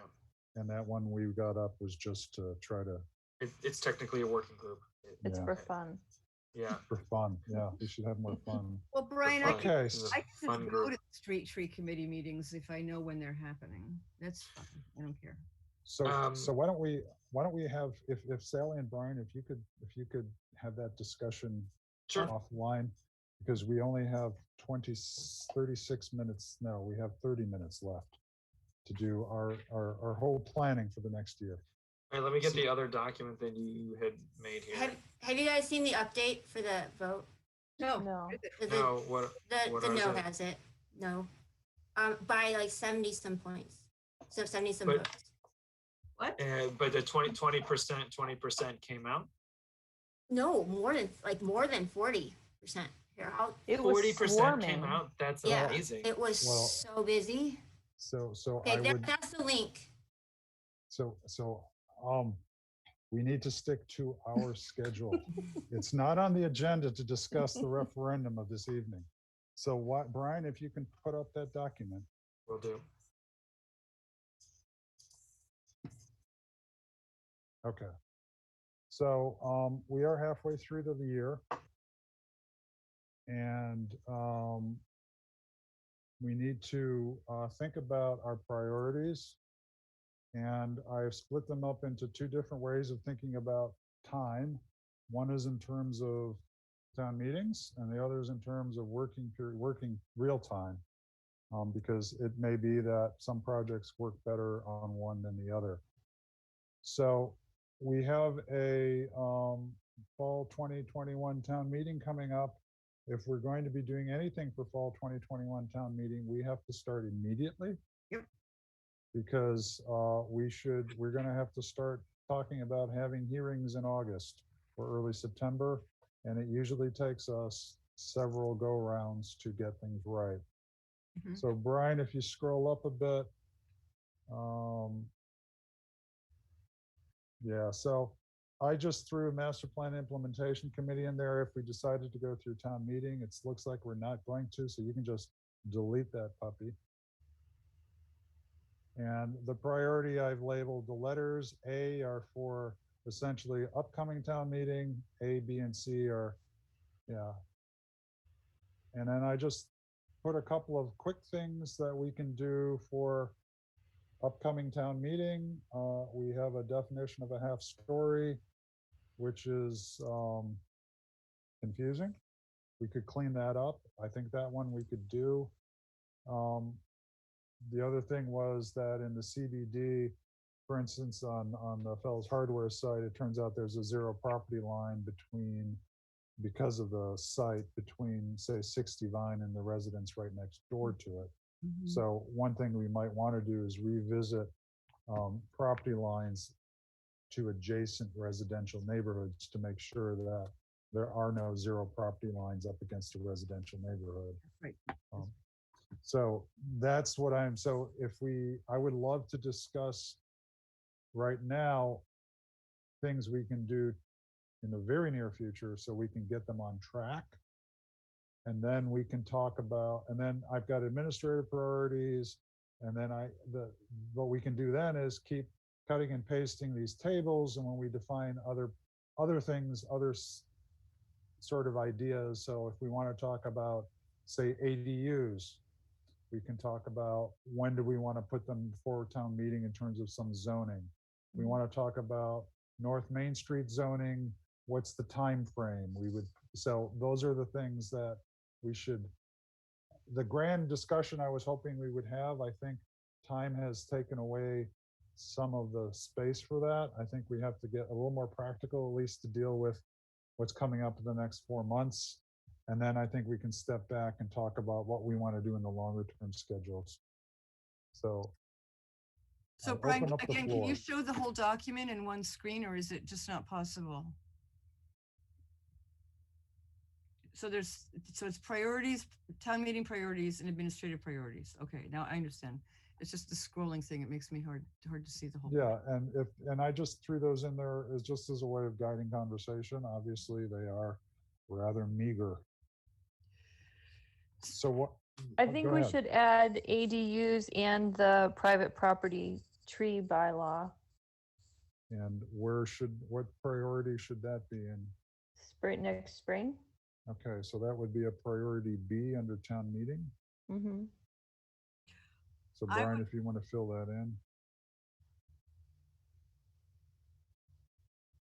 I'd like to add for priority A that we revise the central business district bylaw, not only with respect to setbacks abutting residential neighborhoods, but also regarding revisiting the height limits for each of the PUDs and for the town CBD as a whole. And you think we're going to get that by this fall? Well, judging by your question, I guess the answer is no. It depends. I- mean, I, it's for me, it's a priority. Yeah. I defer to you perhaps if you have a better sense of the feasibility of that. I apologize. I was in the middle of a cough when I said that. I think it came out much sharper than I intended. Thank you. That's whatever. It was, yes, I actually muted myself. So we need to, if we're going to be revisiting, changing the height restrictions in the CBD, I think is a major piece of work. I think that we will need to have, because we have to review what went into them, the design standards, we're going to need to bring in, I think that will require a lot of interaction from the populace. I think if we want to do that, I think that the earliest would be next spring. Okay, so then I have another priority A, but I would like to put that on for priority B, Brian, if you could type that in. And then these are priorities of, and then the board will go through and reprioritize these in terms of what it feels are important. This is Because- just capturing on a whiteboard right now. That's exactly right. Yeah, we are brainstorming. So on the whiteboard, I would throw up for priority A, new North Main Street regulations that are akin to the function of the CBD regulations. That sounds really soon to me. So the schedule that we're on was always leading towards fall, and then based upon our last meeting, Josh alluded to it, and we talked about it, that North Main Street rezone would probably be spring. Yeah. And I hear what Heather's saying, that it seems really soon because we only meet every 2 weeks and there's just only so much time for conversations to take place before the deadline of the fall town meeting. So Brian, one thing that would be helpful for all of us, I think, is to understand if we want to do something in front of town meeting, when do you have to do what by when? Or what do you have to do by when? We have all of that. Basically, fall town meeting is very, very difficult in town. Simply, and everyone wants us to be doing our zoning articles in fall because spring is the budget, and the idea of having major zoning colliding against possible, not that it's incongruent with, but the idea of just like major zoning overhauls in the spring, as well as the budget in the spring, people generally don't like it. So they're like, hey, zoning or anything big or whatever, do it in the fall. The problem is with the fall is that when everyone comes back, in August 30, whatever, or August 20 something, in order to do public meetings, you're having them in September to be done by the beginning of October.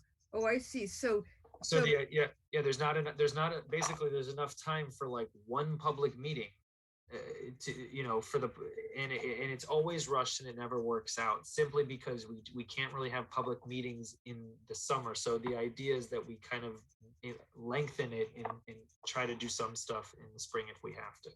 right. So this year it was very disruptive for the town that Springtown meeting went over an extra day or maybe even two, I'm not sure. And so knowing that there's this motivation amongst the populace as a whole to keep, the zoning stuff in the fall and the budget stuff in the spring is, if I'm condensing what you just said. And hearing what Heather said, that it's really tight to do that. What are the actual regulatory requirements? Like you just mentioned one, that we have to have public meetings in September to be done by October 1st for a November town meeting. Figure November 5th town meeting, that everything has to be set, 6 weeks before that. So the So- public meetings in September have to end 6 weeks before. Roughly, yeah, and that's why it's so hard. So And Yeah. so we typically look to have our language cleaned up and finished by the beginning of August so that we can run it through town council and get set up for public hearings in September. right. So there, Okay. if we wanted to get something into fall town meeting, we should have been working on it. at It's least more of a couple year long. months. Yeah, it's Yeah. more of a year-long process for the fall because it's such a short window with the summer. Okay, so that's really good. And you've put that up there as C, fall 22 town meeting. That's good. So is there So something of what I just mentioned that should actually be in a C? Well, I mean, I think one of the, I think the North Main Street rezoning is something we've always talked, well, we have consistently talked about it as being a spring 2022. Okay, So that would be a B. that's great. Although the town meeting has sometimes balked at zoning, on the other hand, North Main Street needs to be, if we want to catch development before it goes sideways, then we might want to prepare to get it out by next spring so that we can actually have it up and running so that we don't have development that occurs that doesn't work with our plans. So, I mean, there's a wait until town meeting is comfortable, and there's also a, let's get this done as soon as realistically possible. So let me go back to this question about we can't have public meetings before September. Is that a real thing, or is that just a convention because so many people in Winchester travel in the summer? Yeah, so this is going to change, but the way the standard is, up until last year, was that you could have some public meetings, but even if you did, you're not going to get a lot of people, and then the value of that goes right to the floor because, like, okay, great, you had a public meeting in July and you got 6 people. So the idea is that hardly anybody, board and committee, had any type of policy initiatives or whatever that you're trying to be doing in the summer. Some select boards in the past, decade or whatever in Winchester, they kind of just, took the summer, to not meet because it was just not a fruitful meeting. Now that it's remote, now that there could be hybrid, it could be different. I'm just wondering that very Yeah. question. Thank you, Brian. That people who they have a place in Maine and they go every summer, and I totally get that, and it's great. But on a Tuesday night or whenever the hearing is, a Wednesday night, can they go and Zoom into a public hearing? This is a new thing. Yeah, I mean, this will be the first summer where that's even possible. But every other summer ever was just, you don't do it. It's just not. It doesn't make sense. I respect There's, that. yeah, so the flip side is that in the past, a lot of people have accused the select board in particular, not necessarily planning board, of putting things through during the summer because they knew that there wasn't going to be there weren't as many eyes on it as there could have been. So there was certainly, I'm not saying that was true, but that was the impression that a lot of people had. Summer is very difficult, even if you're in town, there's just, it's a really difficult time to have public meetings. Mhm. And anything that's controversial in the sense that you want to have public input because it's a difficult issue, we just can't responsibly do it Right. when people aren't paying attention. So, Well, let's keep filling these priorities in, and maybe these will change. But the idea is that at least everything that is on right now, 1, 2, 3, 4, 5, these are something. Let's at least come to an agreement that these are things, regardless of the timing, that these are 5 things that we want to do. Okay, so what Dia mentioned ADUs.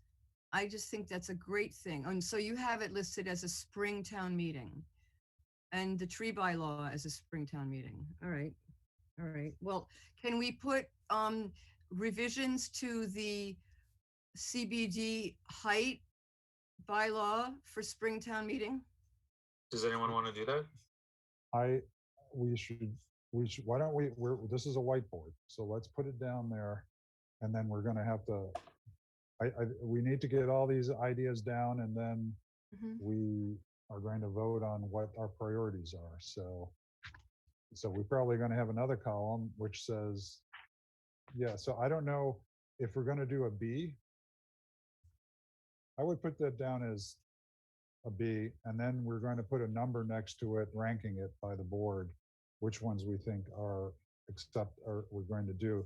So are these the only? Well, I have some other things that I thought would be really good for us to do. Diab, you mentioned to me the other day about hiring a design consultant. Right. So why don't we, yes, so that is, whoa. Why don't I Sorry. just want to. Oh, it's administrative. Yes, so let's concentrate on town meeting priorities, because that's it. Is there anything else that people want to put on that they know of now? We can always revise this.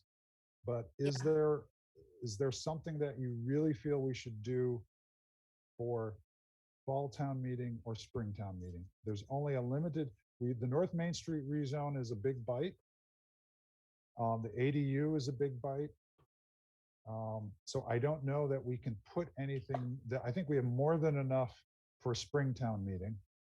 The only other thing that could be an A is I noticed when I was working on the 49 Church Street issue that there's very little, maybe this is another zoning bylaw, but well, it's a zoning bylaw for fall.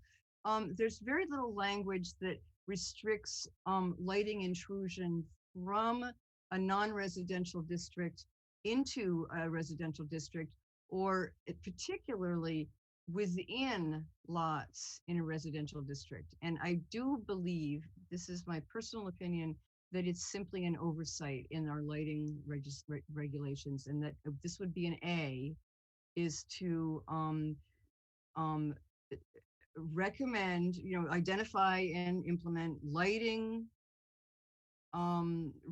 revisions to the zoning bylaw with regards to lighting in residential neighborhoods. That's what I came up with. Okay, I think that's a very good point. I think that, I don't know how difficult that will be, just because, We won't know until I actually do the deep dive, and I'd be happy to do it if we think it's an A. yeah, well, I don't know. I don't know how much time that will take. I hope it's not as bad as it's not as complicated as the noise one, because that people put a lot of effort into it, and it died at town meeting because it was so Are you talking complicated. about the leaf blowers and stuff?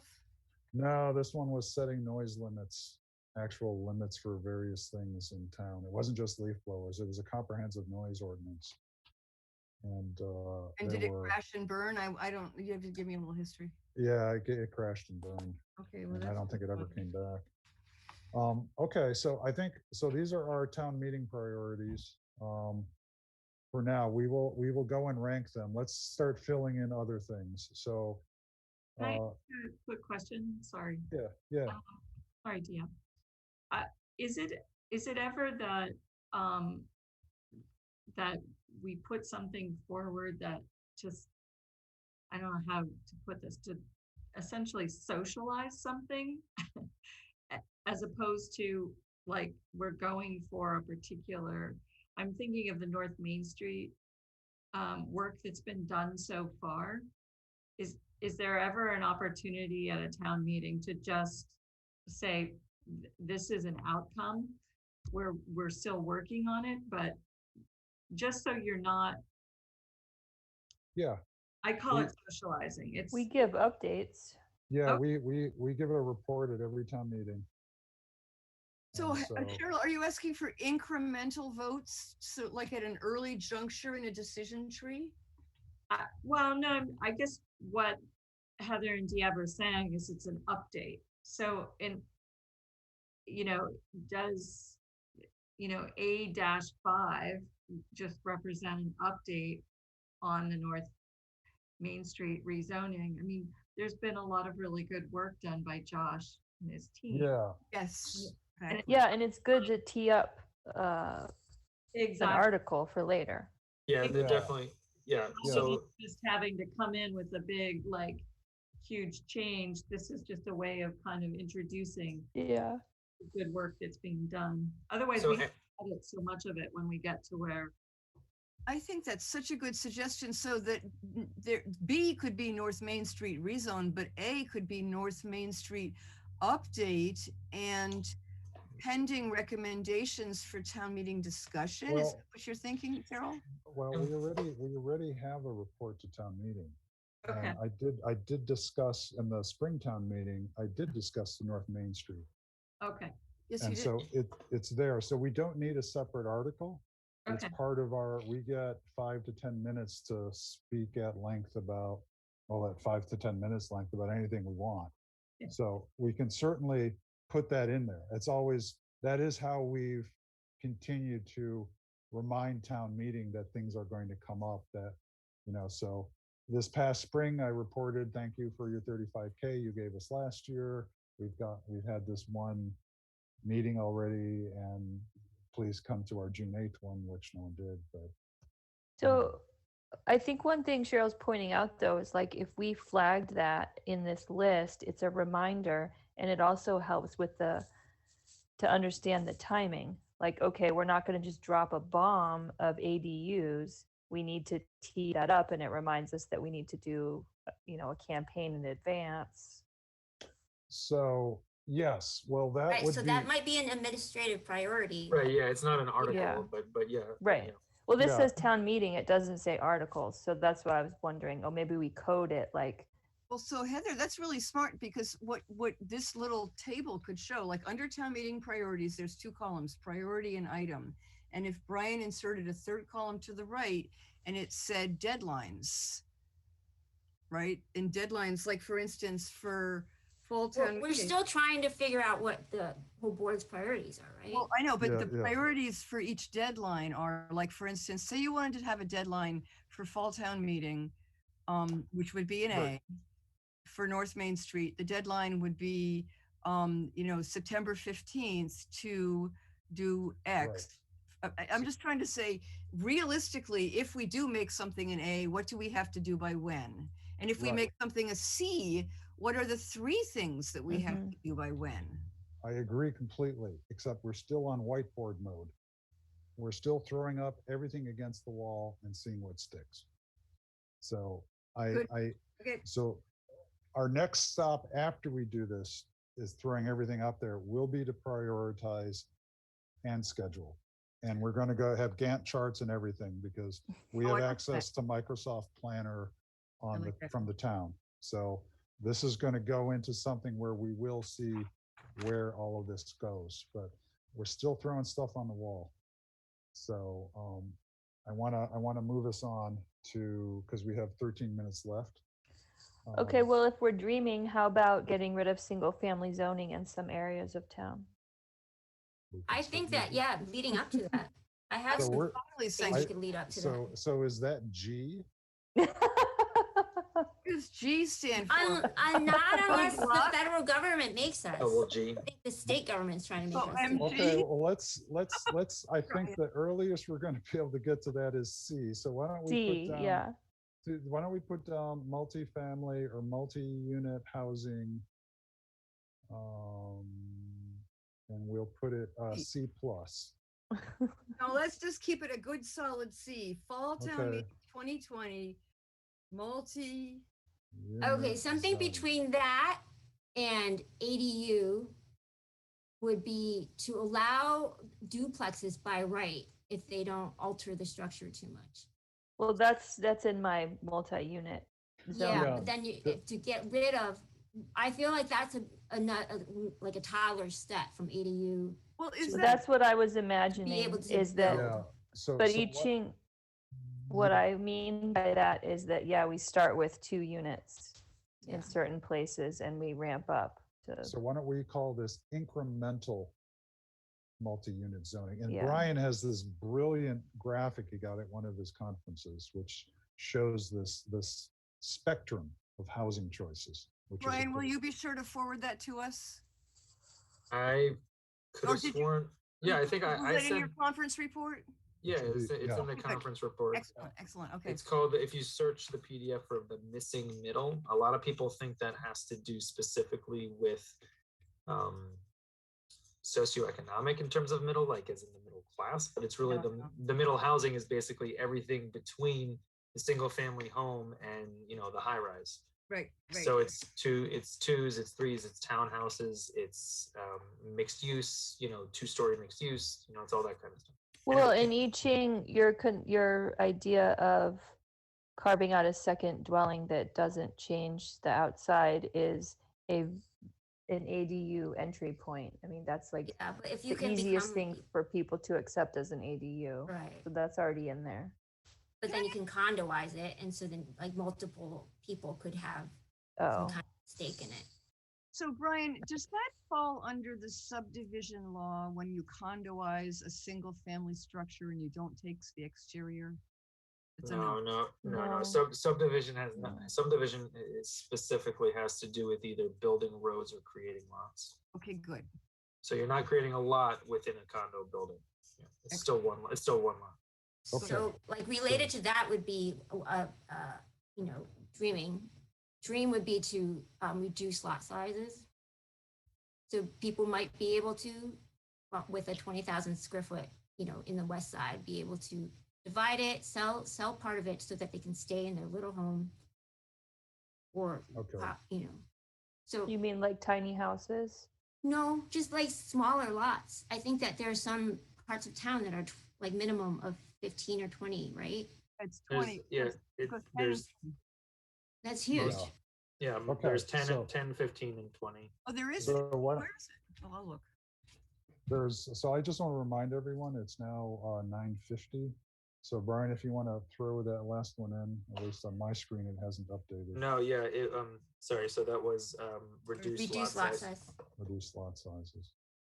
in And, certain and I zones. think that these are all great ideas, and some of them, I think we need to see if they tie together in the sense that we can create a progression of zoning so that there is a plan, so that it looks like we have a plan. Anyway, I think that we don't have much, I think that we move on to, we can do 10 minutes on administrative priorities. If that's what I'm calling it. I just threw it up. These are things that, and then we also have longer term things like what are the long-term projects? So for instance, implementing parts of the master plan could be a long-term project which doesn't fall under town meeting or administrative priorities. It's just a project. It's just a project, so. Go back to the numbers again. A 2 equals what, Brian? It's 6, 12, 18, 24. Okay, good. So bigger than certainly yeah. implementing town, the master plan is a 4 because our goal is 2030. Right, but there are parts of it which are like, for instance, we need to come back in like 3 years or 2 years and review our progress and adjust the master plan. Ah, So there are There's deadlines. milestones. Yeah, Yeah. they're deadlines. But I'm just saying that's a topic, a category I didn't dump in here. Yeah. So I do have Administrative Priorities website. We do have, Brian started working on one of the things that was that we talked about in the spring, which was coming up with what the responsibilities of the planning department are, and he sent that around in your packet. Mhm. And so the idea there is to try to understand everything that the planning department has to do and try to figure out if it's what resources we need to make Brian's life easier, to improve efficiency, things like that. So just to be clear, the thing that I sent out was the responsibilities that the planning board has, and obviously my job is to support you, but I focused on the board's responsibilities. Right. Just And then you're- as a small Yes. clarification. Yeah. Yeah, and you are going to come up with the planning department's responsibilities as well. As well, correct. Yeah. Brian, on the planning board responsibilities, I wanted to add that we not only have serve as representatives to other boards, we serve as liaisons to other boards, and we appoint members to other boards. And so those are planning board That's a good point. that are not listed here. There's serve, there's voting representative, and there's appoint. And I would like to see that detailed on this document.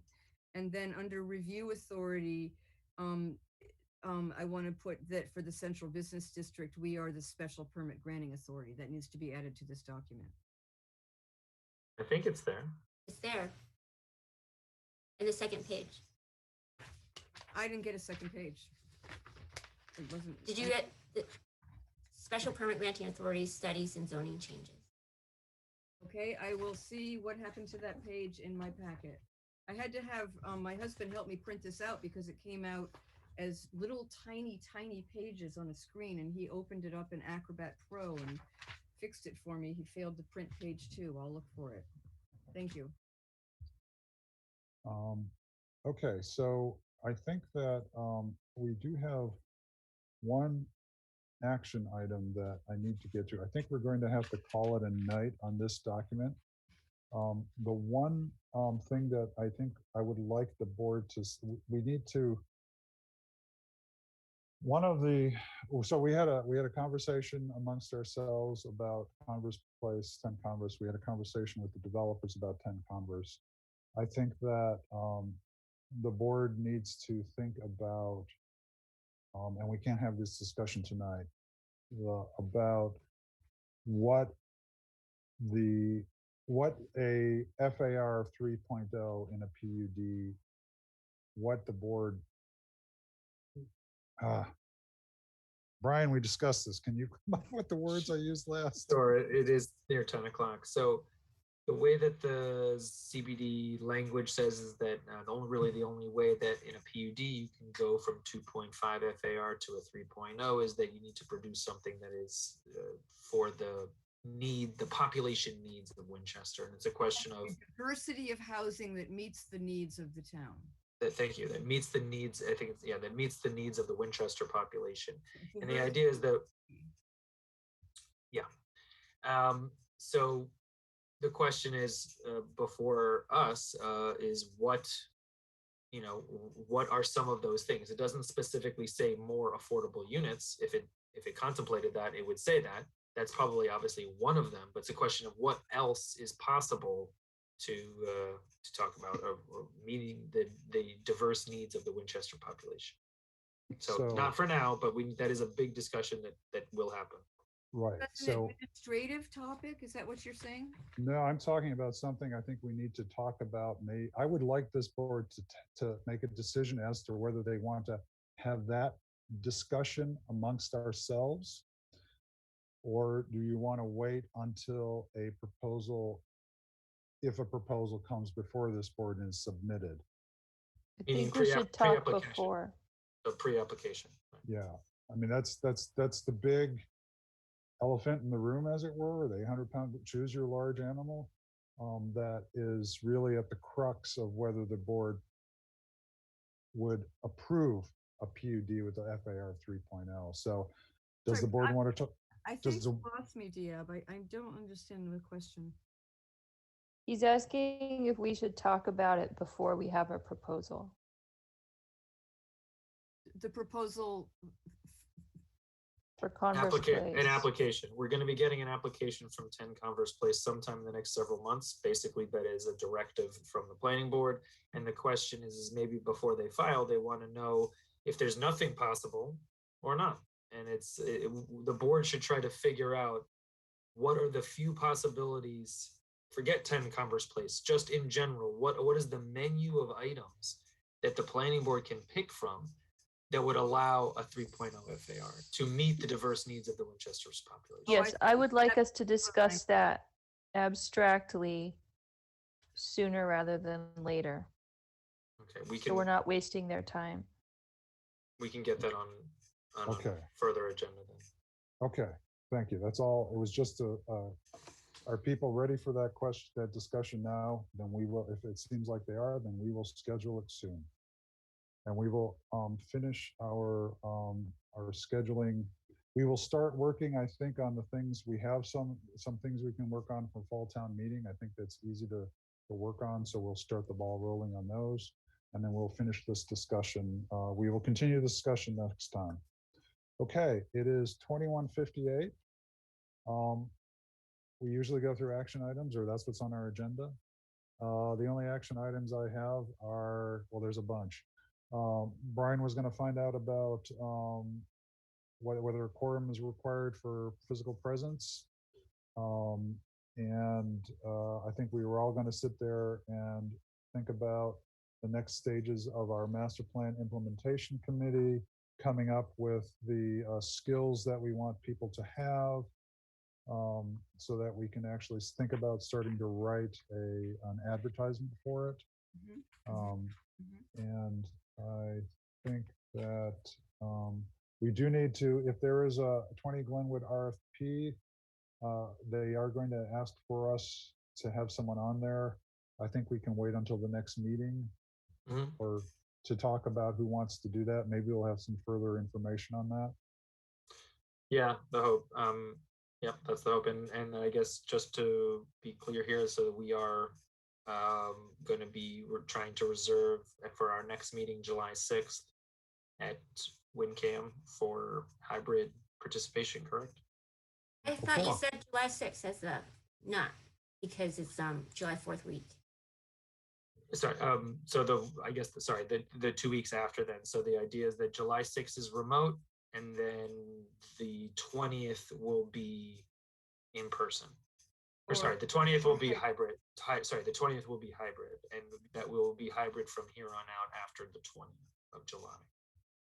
If it works. I think we had a caveat. If the schedule, yeah, so if the scheduling works out, and I think it will, but I mean, that at least, so as of right now, our next meeting is remote, and the plan is for hybrid after that.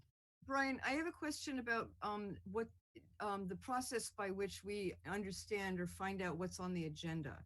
So I know that it's helpful to the town calendar functionality to publish the agenda as close to the meeting date as possible so that there's not numerous submissions of any agenda revisions. And I totally honor that.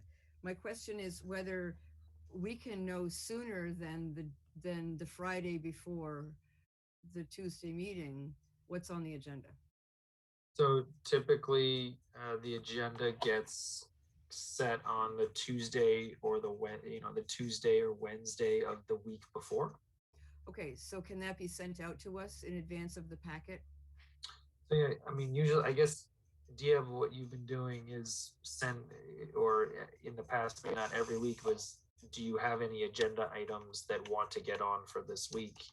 Then Diab takes those and we try to fit them in either this, Yeah. as soon as possible, whether it's this meeting or the next meeting. But if anybody would like something on the agenda, you just email Diab and I, and it will get on the agenda. I know for some of these things, Brian was actually adding them to the calendar entry on the planning board calendar, even for the weeks upcoming. Mhm. So we don't have anything scheduled for the next meeting at the moment, other than Correct. continuation of our discussions tonight.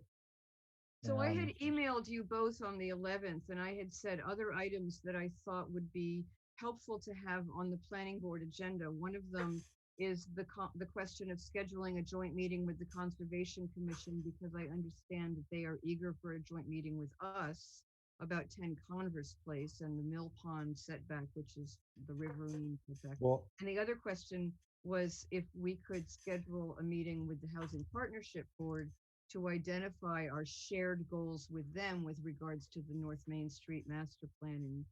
And those were two that I had sent it to you in an email on June 11th. right. So I can tell you that the Housing Partnership Board was currently very much involved with the referendum. Yeah, for sure. They typically do not meet during the summer. Oh, So, and they,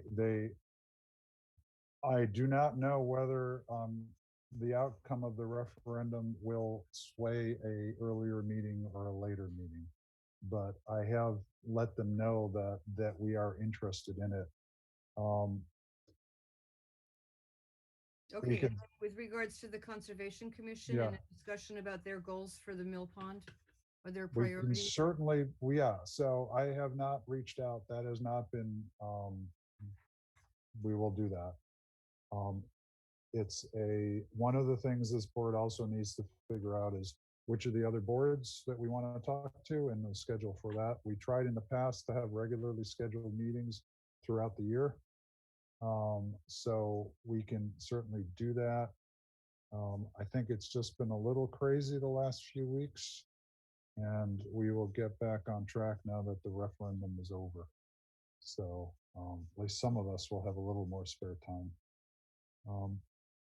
So on I think in answer to your question, we'll try to put things on the agenda as soon as we know they're going to be on there. Sometimes truly the agenda doesn't show up until Tuesday or Wednesday.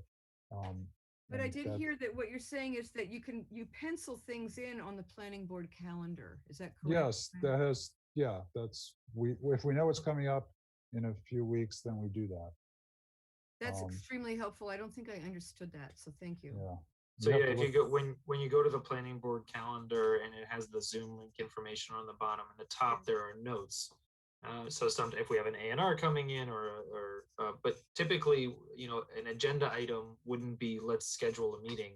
Yeah, I mean scheduling, that just wouldn't get on the agenda. No, Meaning that's the an idea, action item. the idea of scheduling a conservation commission meeting that wouldn't make it to the agenda. That's just something that we need to do, but it just Yeah. doesn't go. It's not an official thing on the agenda to say let's talk about scheduling. It's Unless the planning board needs to agree that that's one of our things to do next. I don't know if that discussion is. Well, that is, yeah, so I think that comes up again. I apologize. All of these things should be part of our 2021 plan. So these are actual things that we should have in the plan, which is schedule joint meetings with these commissions on this schedule, and then we set the dates. Well, So and that's- to that point, Deb, there's project related priorities that trickle down to specific action item priorities for us. So the thing like the joint meeting with the conservation is driven by the project on the Mill Pond, et cetera. So Right. And I think that one of the questions of having those meetings is, I think that it's useful to have a meeting with Concom about that if, Concom hasn't reached out to either Brian or me saying they're interested in having this discussion. So you're the but conveyance of that. no, I They take did. that back. They definitely have, and I said it on my weekly updates from last week. you did. That's Well, right. then I am completely wrong, which should be a surprise to no one. So let's do that. I mean, the question is, do we do it before or after a permit is pulled so that we actually see what's in front of us? I'll talk with Elaine. I Yeah, think talk that's with where Elaine. that's going. I'll talk with Elaine and we'll get to the bottom. Okay, so I apologize. It's getting late and my brain's going to mush. I would really welcome a motion to whatever the word is we use at this time of night. Close the meeting, Adjourn. adjourn is a very good word. Is there a motion to adjourn? So moved. And is there a second, please? Please, someone second. Cheryl seconded. Cheryl seconded. Okay. Roll call vote, please. Heather Hannon, Aye. Yi-Ching Scott, Aye. Sally Dale, Aye. Cheryl Wolf, Aye. Jarius, aye. Thank you all very much. Thank you, WinCam. Thank you to our residents out in Winchester. And thank you, Nancy, who will be picking us up via tape, or that's what we used to call it. And we will see all of you in a couple weeks. Have a great night. Bye. Bye.